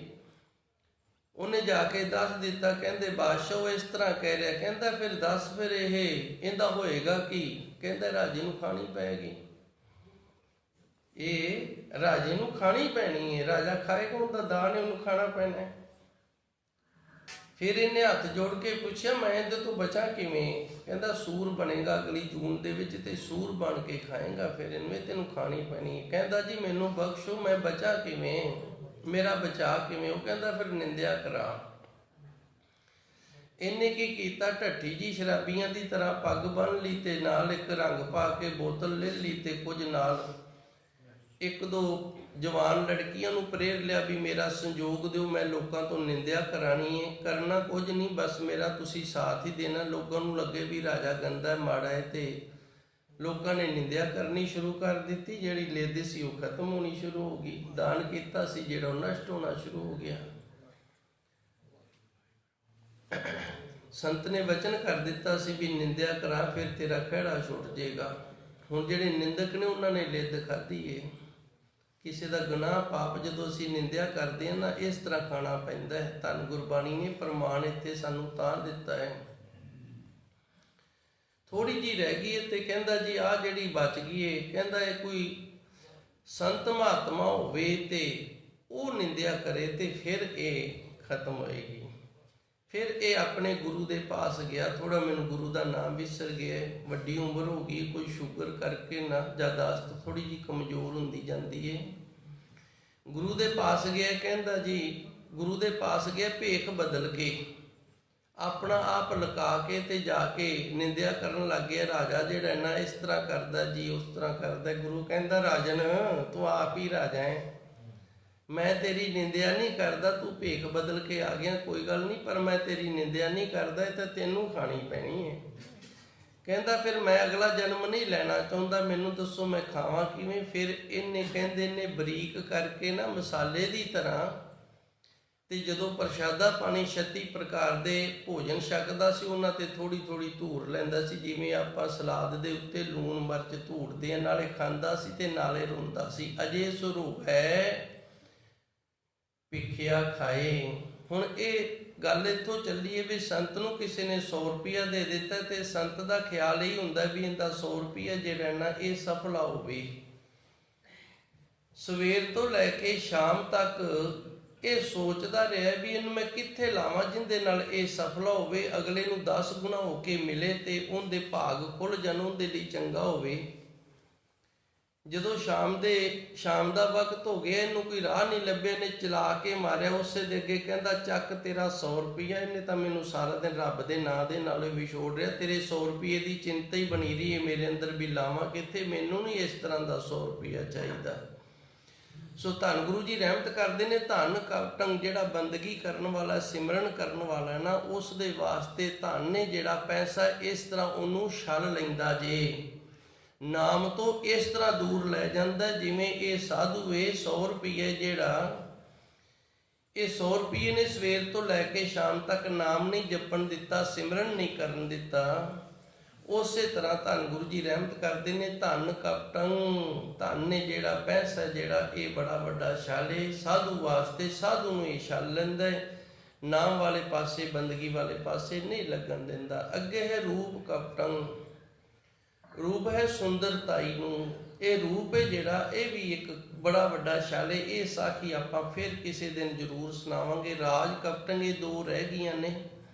ਗੁਰੂ ਜਿੱਦੇ ਕਿਰਪਾ ਕਰੂਗਾ, ਜੇ ਕਰੇਗਾ ਤੇ ਕਿਤੇ ਸੀਧ ਚ ਆ ਜਾਏਗੀ, ਜ਼ਰੂਰ ਸੁਣਾਵਾਂਗੇ। ਅੱਜ ਸਮਾਂ ਜਿਹੜਾ ਉਹ ਘੂਰਨ ਲੱਗ ਗਿਆ ਹੈ, ਇਸ ਲਈ ਸੰਕੋਚ ਕੀਤਾ ਗਿਆ ਹੈ। ਸੋ ਗੁਰੂ ਜੀ ਰਹਿਮਤ ਕਰਦੇ ਨੇ। ਇਸ ਤਰ੍ਹਾਂ ਰਾਜ ਤੇ ਰੂਪ ਤੇ ਧਨ ਨੇ ਨਾ, ਜਿਹੜਾ ਸਾਖੀ ਬਿਨਾਂ ਸਮਝ ਨਹੀਂ ਹੁੰਦੀ ਮੈਨੂੰ ਪਤਾ ਹੈ, ਪਰ ਗੁਰੂ ਮਹਾਰਾਜ ਜੀ ਰਹਿਮਤ ਕਰਦੇ ਨੇ। ਰਾਜ ਰੂਪ ਤੇ ਧਨ ਨੇ ਜਿਹੜਾ ਇਹ ਛਲ ਹੈ, ਤੇ ਇਹਦੇ ਵਿੱਚ ਮਨੁੱਖ ਜਿਹੜਾ ਕੁੱਲ ਗਰਬਤ ਹੈ, ਇਸੇ ਤਰ੍ਹਾਂ ਕੁੱਲ ਜਿਹੜੀ ਇਹ ਵੀ ਬੜਾ ਹੰਕਾਰ ਪੈਦਾ ਕਰਦੀ ਹੈ ਜੀ। ਸੰਚੰਤ ਵਿਖਿਆ ਛਲੰ ਛਿਦਰੰ ਨਾਨਕ ਬੈਨ ਹਰ ਸੰਗ ਨਾ ਚਾਲਤੇ। ਗੁਰੂ ਮਹਾਰਾਜ ਜੀ ਰਹਿਮਤ ਕਰਦੇ ਨੇ। ਇਹਨਾਂ ਦੇ ਵਿੱਚ ਅਸੀਂ ਕੀ ਕਰਦੇ ਹਾਂ? ਰਾਜ ਕਪਟੰ, ਰਾਜ ਛਲ ਕਿਵੇਂ ਹੈ, ਰੂਪ ਛਲ ਕਿਵੇਂ, ਧਲ ਛਲ ਕਿਵੇਂ ਹੈ, ਇਹਨਾਂ ਦੇ ਵਿੱਚ ਸੰਚਿਤ ਵਿਖਿਆ ਅਸੀਂ ਵਿਕਾਰਾਂ ਨੂੰ ਇਕੱਠਿਆਂ ਕਰ ਲੈਂਦੇ ਹਾਂ, ਰੱਬ ਦੇ ਨਾਂ ਤੋਂ ਦੂਰ ਹੋ ਜਾਂਦੇ ਹਾਂ। ਸੰਚਨਾ ਸੀ ਪ੍ਰਭੂ ਪਰਮਾਤਮਾ ਦਾ ਨਾਮ, ਉਹਦੀ ਬੰਦਗੀ ਸਿਮਰਨ ਕਰਨਾ ਸੀ, ਉਹ ਨਹੀਂ ਸਾਡੇ ਤੋਂ ਹੋਇਆ। ਅਸੀਂ ਫਿਰ ਕੀ ਸੰਚਿਆ? ਵਿਖਿਆ, ਵਿਕਾਰਾਂ ਨੂੰ, ਬੁਰਾਈਆਂ ਨੂੰ, ਛਲੰ ਛਲ ਕਪਟ ਜਿਹੜੇ ਨੇ ਉਹ ਕਰਦੇ ਨੇ। ਛਿਦਰੰਗ, ਇਹ ਛਿਦਰ ਹੈ ਜਿਹੜਾ, ਇਹ ਵੀ ਥੋੜਾ ਜਿਹਾ ਮੈਂ ਜ਼ਰੂਰ ਦੱਸਾਂਗਾ। ਛਿਦਰੰਗ, ਛਿਦਰ ਦਾ ਅਰਥ ਹੁੰਦਾ ਮੋਰੀ। ਤੇ ਗੁਰੂ ਜੀ ਨੇ ਇੱਥੇ ਸਾਨੂੰ ਮੋਰੀ ਕਿਉਂ ਦੱਸੀ? ਇਹ ਗੁਰਬਾਣੀ ਹੈ ਨਾ ਜਿਹੜੀ, ਇਹਦੀ ਇੱਕ ਲਗ ਹੈ ਨਾ ਜਿਹੜੀ, ਇੱਕ ਲਗ ਦੇ ਵਿੱਚ ਵੀ ਬੜਾ ਵੱਡਾ ਗਿਆਨ ਹੈ ਜੇ ਸਮਝੀਏ ਤਾਂ। ਤੇ ਜੇ ਪੜ੍ਹ ਕੇ ਚਲੇ ਜਾਈਏ ਤਾਂ ਉੱਤੋਂ ਕਥਾ ਕਰਕੇ ਚਲੇ ਜਾਈਏ ਤੇ ਫਿਰ ਭਾਈ ਉਸੇ ਤਰ੍ਹਾਂ ਦਾ ਹੀ ਹਿਸਾਬ ਕਿਤਾਬ ਜਿਹਾ ਬਣ ਜਾਂਦਾ। ਕਈ ਵਾਰੀ ਮੈਂ ਵੀ ਕਈ ਗੱਲਾਂ ਨੇ ਜਿਹੜੀਆਂ ਉਹਨਾਂ ਨੂੰ ਗੋਲ ਮੋਲ ਜਿਹਾ ਕਰ ਜਾਂਦਾ। ਸੋ ਇਹ ਛਿਦਰੰਗ ਹੈ ਜਿਹੜਾ, ਇਹ ਜ਼ਰੂਰ ਸਮਝਾਂਗੇ ਆਪਾਂ ਵੀ ਗੁਰੂ ਜੀ ਨੇ ਇੱਥੇ ਮੋਰੀ ਦਾ ਜ਼ਿਕਰ ਕਿਉਂ ਕੀਤਾ ਹੈ। ਇੱਕ ਬੇੜੀ ਏ, ਉਹਦੇ ਵਿੱਚ ਸਵਾਰ ਹਾਂ ਅਸੀਂ, ਸਮੁੰਦਰ ਦੇ ਵਿੱਚ ਉਹ ਤੁਰੀ ਜਾਂਦੀ ਏ, ਉਹਦੇ 'ਚ ਮੋਰੀ ਹੋ ਗਈ ਏ। ਬੇੜੀ ਦੇ ਵਿੱਚ ਬੈਠੇ ਆ, ਬੇੜੀ ਦੇ ਵਿੱਚ ਸਵਾਰ ਆ ਤੇ ਉਹ ਜਾ ਰਹੀ ਹੈ ਦਰਿਆ ਦੇ ਵਿੱਚ, ਉਹਦੇ 'ਚ ਮੋਰੀ ਹੋ ਗਈ ਏ। ਮੋਰੀ ਹੋ ਗਈ ਏ, ਪਾਣੀ ਪੈਣਾ ਸ਼ੁਰੂ ਹੋ ਗਿਆ। ਸਾਡੇ ਕੋਲ ਡੱਬਾ, ਅਸੀਂ ਪਾਣੀ ਕੱਢਤਾ ਹੁੰਦਾ, ਡੁੱਬਣ ਨਹੀਂ ਦਿੱਤੀ, ਸਿਰੇ ਲੱਗ ਗਏ ਆ। ਜੇ ਇੱਕ ਮੋਰੀ ਹੋਰ ਹੋ ਗਈ, ਪਾਣੀ ਵੱਧ ਜਾਏਗਾ। ਜੇ 2 ਹੋ ਗਈਆਂ ਨੇ, 3 ਹੋ ਗਈਆਂ ਨੇ, 4 ਹੋ ਗਈਆਂ, ਜੇ ਪਾੜ ਹੀ ਪੈ ਗਿਆ ਤੇ ਫਿਰ ਅਸੀਂ ਡੁੱਬ ਜਾਣਾ ਹੈ। ਹੁਣ ਗੁਰੂ ਜੀ ਨੇ ਇੱਥੇ ਸਾਨੂੰ ਛਿਦਰ ਦਾ ਦ੍ਰਿਸ਼ਟਾਂਤ ਦੇ ਕੇ ਇਸ ਤਰ੍ਹਾਂ ਸਮਝਾਇਆ, ਮੇਰੇ ਤੇ ਲਾ ਲਓ, ਮੈਨੂੰ ਨਾ ਕਿਸੇ ਨੇ 1000 ਰੁਪਇਆ ਦਿੱਤਾ ਹੈ। ਉਹ 1000 ਰੁਪਇਆ ਦਿੱਤਾ ਕਾਹਦੇ ਵਾਸਤੇ? ਇਸ ਵਾਸਤੇ ਵੀ ਤੁਸੀਂ ਗੁਰੂ ਘਰ ਦੇ ਵਿੱਚ ਸੇਵਾ ਦੇ ਵਿੱਚ ਲਾ ਲਿਓ। ਹੁਣ ਮੈਂ ਉਹਦੇ 'ਚੋਂ 900 ਰੁਪਇਆ ਜਿਹੜਾ ਉਹ ਸੇਵਾ ਦੇ ਵਿੱਚ ਲਾ ਲਿਆ ਤੇ 100 ਰੁਪਇਆ ਜਿਹੜਾ ਹੈ ਉਹ ਆਪ ਦੇ ਲਈ ਵਰਤ ਲਿਆ ਹੈ। ਹੁਣ ਇਹ ਛਿਦਰ ਹੋ ਗਿਆ ਜੇ ਮੇਰੇ ਜੀਵਨ ਦੇ ਵਿੱਚ। ਮੇਰੀ ਬੇੜੀ ਹੈ ਨਾ ਜਿਹੜੀ, ਬੇੜੀ ਤੇ ਮੈਂ ਸਵਾਰ ਹਾਂ, ਨਾਮ ਜਪਣ ਵਾਲੀ, ਭਜਨ ਬੰਦਗੀ, ਕਥਾ ਵਿਚਾਰਾਂ ਕਰਨ ਵਾਲੀ, ਇਸ ਬੇੜੀ 'ਚ ਮੈਂ ਛਿਦਰ ਕਰ ਲਿਆ ਇੱਕ 100 ਰੁਪਇਆ ਗੈਰਤ ਦੇ ਵਿੱਚ ਖਾ ਕੇ। ਹੁਣ ਮੈਨੂੰ ਇਹ ਪਤਾ ਲੱਗ ਗਿਆ ਵੀ ਲੈ, ਮੇਰੇ 100 ਰੁਪਏ ਨਾਲ ਮੈਨੂੰ ਤਾਂ ਕੁਝ ਹੋਇਆ ਹੀ ਨਹੀਂ ਤੇ ਕਿਸੇ ਨੂੰ ਵੀ ਨਹੀਂ ਪਤਾ ਲੱਗਿਆ। ਅਗਲੀ ਵਾਰ ਜਦੋਂ ਪੈਸੇ ਆਏ ਨੇ ਫਿਰ ਮੈਂ 200 ਰੁਪਇਆ ਰੱਖ ਲਿਆ। ਹੁਣ 3 ਛਿੱਦਰ ਹੋ ਗਏ ਨੇ, ਇੱਕ ਪਹਿਲੋਂ ਹੋ ਗਿਆ ਸੀ ਤੇ ਹੁਣ 2 ਕਰ ਲਏ ਨੇ। ਇਸੇ ਤਰ੍ਹਾਂ ਫਿਰ 3 4 ਫਿਰ 1000 ਦਾ 1000 ਹੀ ਹਜਮ, ਫਿਰ ਪਾੜ ਹੀ ਪੈ ਗਿਆ, ਫਿਰ ਮੈਂ ਡੁੱਬ ਗਿਆ। ਇਸ ਕਰਕੇ ਗੁਰੂ ਜੀ ਨੇ ਇੱਥੇ ਸਾਨੂੰ ਦੱਸਿਆ ਰਾਜ ਕਪਟੰ, ਰਾਜ ਛਲ ਕਿਵੇਂ ਹੈ। ਇਹਦੇ ਵਿੱਚ ਸਾਡੀ ਬੰਦਗੀ ਕਰਦਿਆਂ ਦਾ, ਸਿਮਰਨ ਕਰਦਿਆਂ ਦਾ ਕਈ ਵਾਰੀ ਛਿੱਦਰ ਪੈ ਜਾਂਦਾ ਹੈ। ਅਸੀਂ ਪਹਿਲੋਂ 1 ਰੁਪਇਆ ਖਾਂਦੇ ਹਾਂ, ਫਿਰ ਆਦਤ ਬਣ ਜਾਂਦੀ ਹੈ, ਫਿਰ 2 ਵੀ ਖਾ ਲਈਦੇ ਨੇ। ਜਦੋਂ ਸੁਭਾਅ ਬਣ ਗਿਆ, ਆਦਤ ਬਣ ਗਈ ਤੇ ਫਿਰ ਗਾਂਹ ਦੀ ਗਾਂਹ ਵਧੀ ਜਾਂਦਾ ਤੇ ਇਹ ਮੋਰੀਆਂ ਜਿੰਨੀਆਂ ਹੋਣਗੀਆਂ, ਜਿਵੇਂ ਕਿਸ਼ਤੀ ਡੁੱਬ ਜਾਂਦੀ ਹੈ, ਫਿਰ ਅਸੀਂ ਵੀ ਆਖੋ ਸਤਨਾਮ ਸ੍ਰੀ ਵਾਹਿਗੁਰੂ।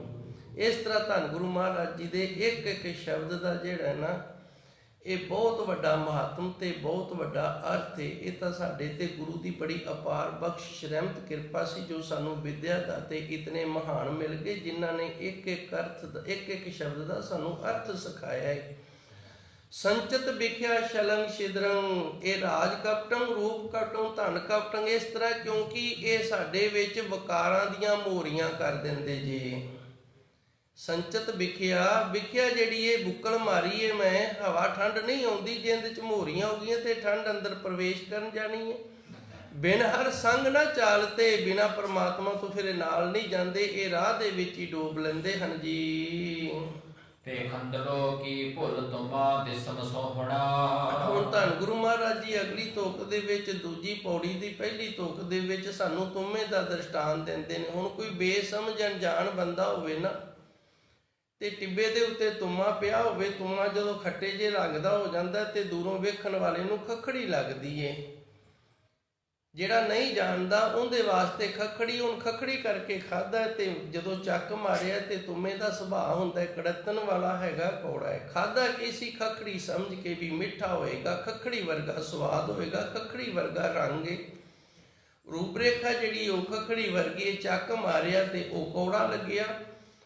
ਖੰਦੜੋ ਕੀ ਭੁੱਲ, ਗੁਰੂ ਜੀ ਕਹਿੰਦੇ ਨੇ ਵੇਖ ਕੇ ਕਿਉਂ ਭੁੱਲ ਰਿਹਾ ਹੈ? ਵੇਖਣ ਨੂੰ ਤਾਂ ਤੁਮਾ ਵੀ ਬੜਾ ਸੋਹਣਾ ਹੁੰਦਾ ਹੈ ਜੀ। ਅੱਡ ਨਾ ਲਹੰਦੜੋ ਮੁੱਲ, ਨਾਨਕ ਸਾਥ ਨਾ ਜੁਲਈ ਮਾਇਆ। ਤੇ ਹੁਣ ਖੱਖੜੀ ਬਾਜ਼ਾਰ ਦੇ ਵਿੱਚ ਵੇਚਣ ਜਾਵਾਂਗੇ ਤੇ ਘੱਟ ਤੋਂ ਘੱਟ 10 ਰੁਪਏ ਕਿਲੋ ਵਿਕੇਗੀ। ਅੱਡ ਨਾ ਲਹੰਦੜੋ ਮੁੱਲ, ਹੁਣ ਜਿਹੜੇ ਖੱਖੜੀ ਖਾਣ ਵਾਲੇ ਨੇ ਉਹਨਾਂ ਨੇ ਤੁਮੇ ਦਾ ਸਾਨੂੰ 1 ਪੈਸਾ ਵੀ ਨਹੀਂ ਦੇਣਾ। ਆਖਣਗੇ ਅਸੀਂ ਇਹਦੇ ਕੋੜੇ ਦਾ ਕੀ ਕਰਨਾ ਹੈ। ਅੱਡ ਨਾ ਲਹੰਦੜੋ ਮੁੱਲ, ਅੱਡ ਦਾ ਅਰਥ ਕੌਡੀ ਹੁੰਦਾ ਹੈ, ਥੋੜਾ ਜਿਹਾ, 1 ਪੈਸਾ ਵੀ।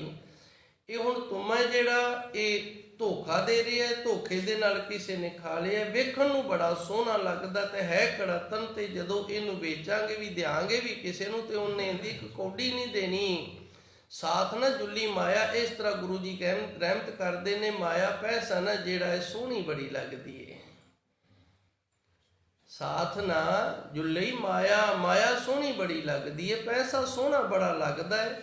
ਜਿਵੇਂ ਤੁਮਾ ਬੜਾ ਸੋਹਣਾ ਲੱਗਦਾ ਹੈ ਤੇ ਵਿੱਚੋਂ ਤੁਮੇ ਦੇ ਵੀ ਕੜਤਨ ਨਿਕਲਦੀ ਹੈ ਤੇ ਇਹਦੇ ਵਿੱਚੋਂ ਵੀ ਕੜਤਨ ਨਿਕਲਦੀ ਹੈ। ਤੇ ਜਿਹੜਾ ਮਨੁੱਖ ਮਾਇਆ ਕਰਕੇ ਆਪਣਾ ਜੀਵਨ ਬਰਬਾਦ ਕਰ ਲੈਂਦਾ ਹੈ, ਅੰਤਿਮ ਸਮੇਂ ਉਹਦਾ ਕੌਡੀ ਵੀ ਮੁੱਲ ਨਹੀਂ ਪੈਂਦਾ ਹੈ ਜੀ। ਕੌੜੀ ਚਲਦਿਆ ਨਾਲ ਨਾ ਚੱਲੈ, ਸੋ ਕਿਉ ਸੰਜੀਐ। ਧੰਨ ਗੁਰੂ ਜੀ ਰਹਿਮਤ ਕਰਦੇ ਨੇ, ਜਦੋਂ ਸਰੀਰ ਛੱਡ ਕੇ ਦੁਨੀਆ ਤੋਂ ਜਾਣਾ ਹੈ ਉਦੋਂ ਨਾਲ ਨਹੀਂ ਚੱਲਣ ਵਾਲੀਆਂ ਚੀਜ਼ਾਂ ਤੇ ਉਹਨਾਂ ਨੂੰ ਕਿਉਂ ਇਕੱਠੀਆਂ ਕਰਦੇ ਹਾਂ ਜੀ। ਤਿਸ ਕਾ ਕਹੋ ਕਿਆ ਜਤਨ, ਜਿਸ ਤੈ ਵੰਜੀਐ। ਤੇ ਉਹਦਾ ਸਾਨੂੰ ਯਤਨ ਕਿਉਂ ਕਰਨਾ ਚਾਹੀਦਾ ਹੈ ਜਿੰਦੇ ਤੋਂ ਅਸੀਂ ਬਾਅਦ ਦੇ ਵਿੱਚ ਫਿਰ ਸਖਣੇ ਰਹਿ ਜਾਣਾ ਹੈ। ਵੰਜੀਏ ਦਾ ਅਰਥ ਹੁੰਦਾ ਹੈ, ਇਹ ਮਲਤਾਨ ਦੀ ਬੋਲੀ ਹੈ, ਉਧਰ ਨਾ ਸਮਾਂ ਜਿਹੜਾ ਉਹ ਥੋੜੀ ਜ਼ਿਆਦਾ ਸਪੀਡ ਵਿੱਚ ਹੋ ਗਿਆ ਤੇ ਮੇਰੀ ਚਾਲ ਘੱਟ ਰਹਿ ਗਈ ਹੈ। ਵੰਜੀਏ ਇਹ ਮਲਤਾਨ ਦੀ ਬੋਲੀ। ਆਪਾਂ ਕਹਿੰਦੇ ਨਾ ਪ੍ਰਸ਼ਾਦਾ ਛਕ ਲੋ, ਉਹ ਕਹਿੰਦੇ ਨੇ ਰੋਟੀ ਖਾ ਵੰਜ, ਗਿਣ ਵੰਜ।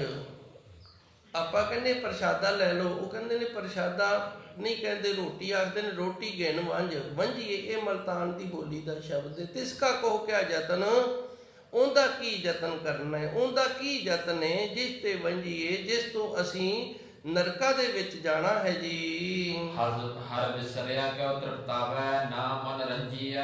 ਹਰੀ ਪਰਮਾਤਮਾ ਨੂੰ ਵਿਸਾਰ ਕੇ ਕਦੇ ਰਜੇਵਾ ਨਹੀਂ ਆਉਂਦਾ, ਨਾਮ ਨੂੰ ਵਿਸਾਰ ਕੇ ਕਦੇ ਤ੍ਰਿਪਤੀ ਨਹੀਂ ਆਏਗੀ, ਕਦੇ ਰੱਜਾਂਗੇ ਨਹੀਂ। ਗੋ ਤਨ ਗਾਜ ਤਨ ਰਤਨ ਧਨ ਖਾਨ, ਜਬ ਆਵੇ ਸੰਤੋਖ ਤਨ ਸਭ ਤਾਂ ਧੂੜੀ ਸਮਾਨ। ਪ੍ਰਭੂ ਪਰਮਾਤਮਾ ਦੇ ਨਾਮ ਤੋਂ ਬਿਨਾਂ ਸੰਤੋਖ ਨਹੀਂ ਹੁੰਦਾ ਤੇ ਨਾ ਹੀ ਮਨ ਜਿਹੜਾ ਨਾ ਇਹ ਪਰਮਾਤਮਾ ਦੀ ਭਜਨ ਬੰਦਗੀ ਤੋਂ ਬਿਨਾਂ ਪ੍ਰਸੰਨ ਹੁੰਦਾ ਹੈ ਜੀ। ਪ੍ਰਭੂ ਛੋੜ ਅਨ ਲਾਗੈ, ਨਰਕ ਸਮਝੀਐ। ਜਿਹੜੇ ਪਰਮਾਤਮਾ ਵਾਹਿਗੁਰੂ ਦਾ ਸਿਮਰਨ ਛੱਡ ਕੇ ਕਿਸੇ ਹੋਰ ਪਾਸੇ ਲੱਗ ਗਏ ਨੇ, ਭਾਵੇਂ ਉਹ ਮੜੀਆਂ ਨੇ, ਭਾਵੇਂ ਮਸਾਣਾ ਨੇ, ਭਾਵੇਂ ਹੋਰ ਕਿਸੇ ਪਾਸੇ ਬੁਰਾਈ ਵਾਲੇ ਪਾਸੇ ਲੱਗੇ ਨੇ, ਨਰਕ ਸਮਝੇ। ਮੰਨ ਲਓ ਵੀ ਉਹ ਨਰਕਾਂ ਦੇ ਜੀਵਨ ਤੇ ਨਰਕਾਂ ਨੂੰ ਜਾਣਗੇ ਜੀ। ਹੋ ਕਿਰਪਾਲ ਦਇਆਲ, ਨਾਨਕ ਭਉ ਭੰਜੀਐ। ਇਹ ਮੇਰੇ ਸੱਚੇ ਸਤਿਗੁਰ ਤੂੰ ਕਿਰਪਾ ਕਰ, ਰਹਿਮਤ ਕਰ, ਸਾਡੇ ਤੇ ਦਇਆ ਕਰ, ਅਸੀਂ ਤੇਰੇ ਡਰ ਦੇ ਵਿੱਚ ਰਹੀਏ। ਇੱਥੋਂ ਹੀ ਚੱਲੇ ਸਾਂ ਆਪਾਂ।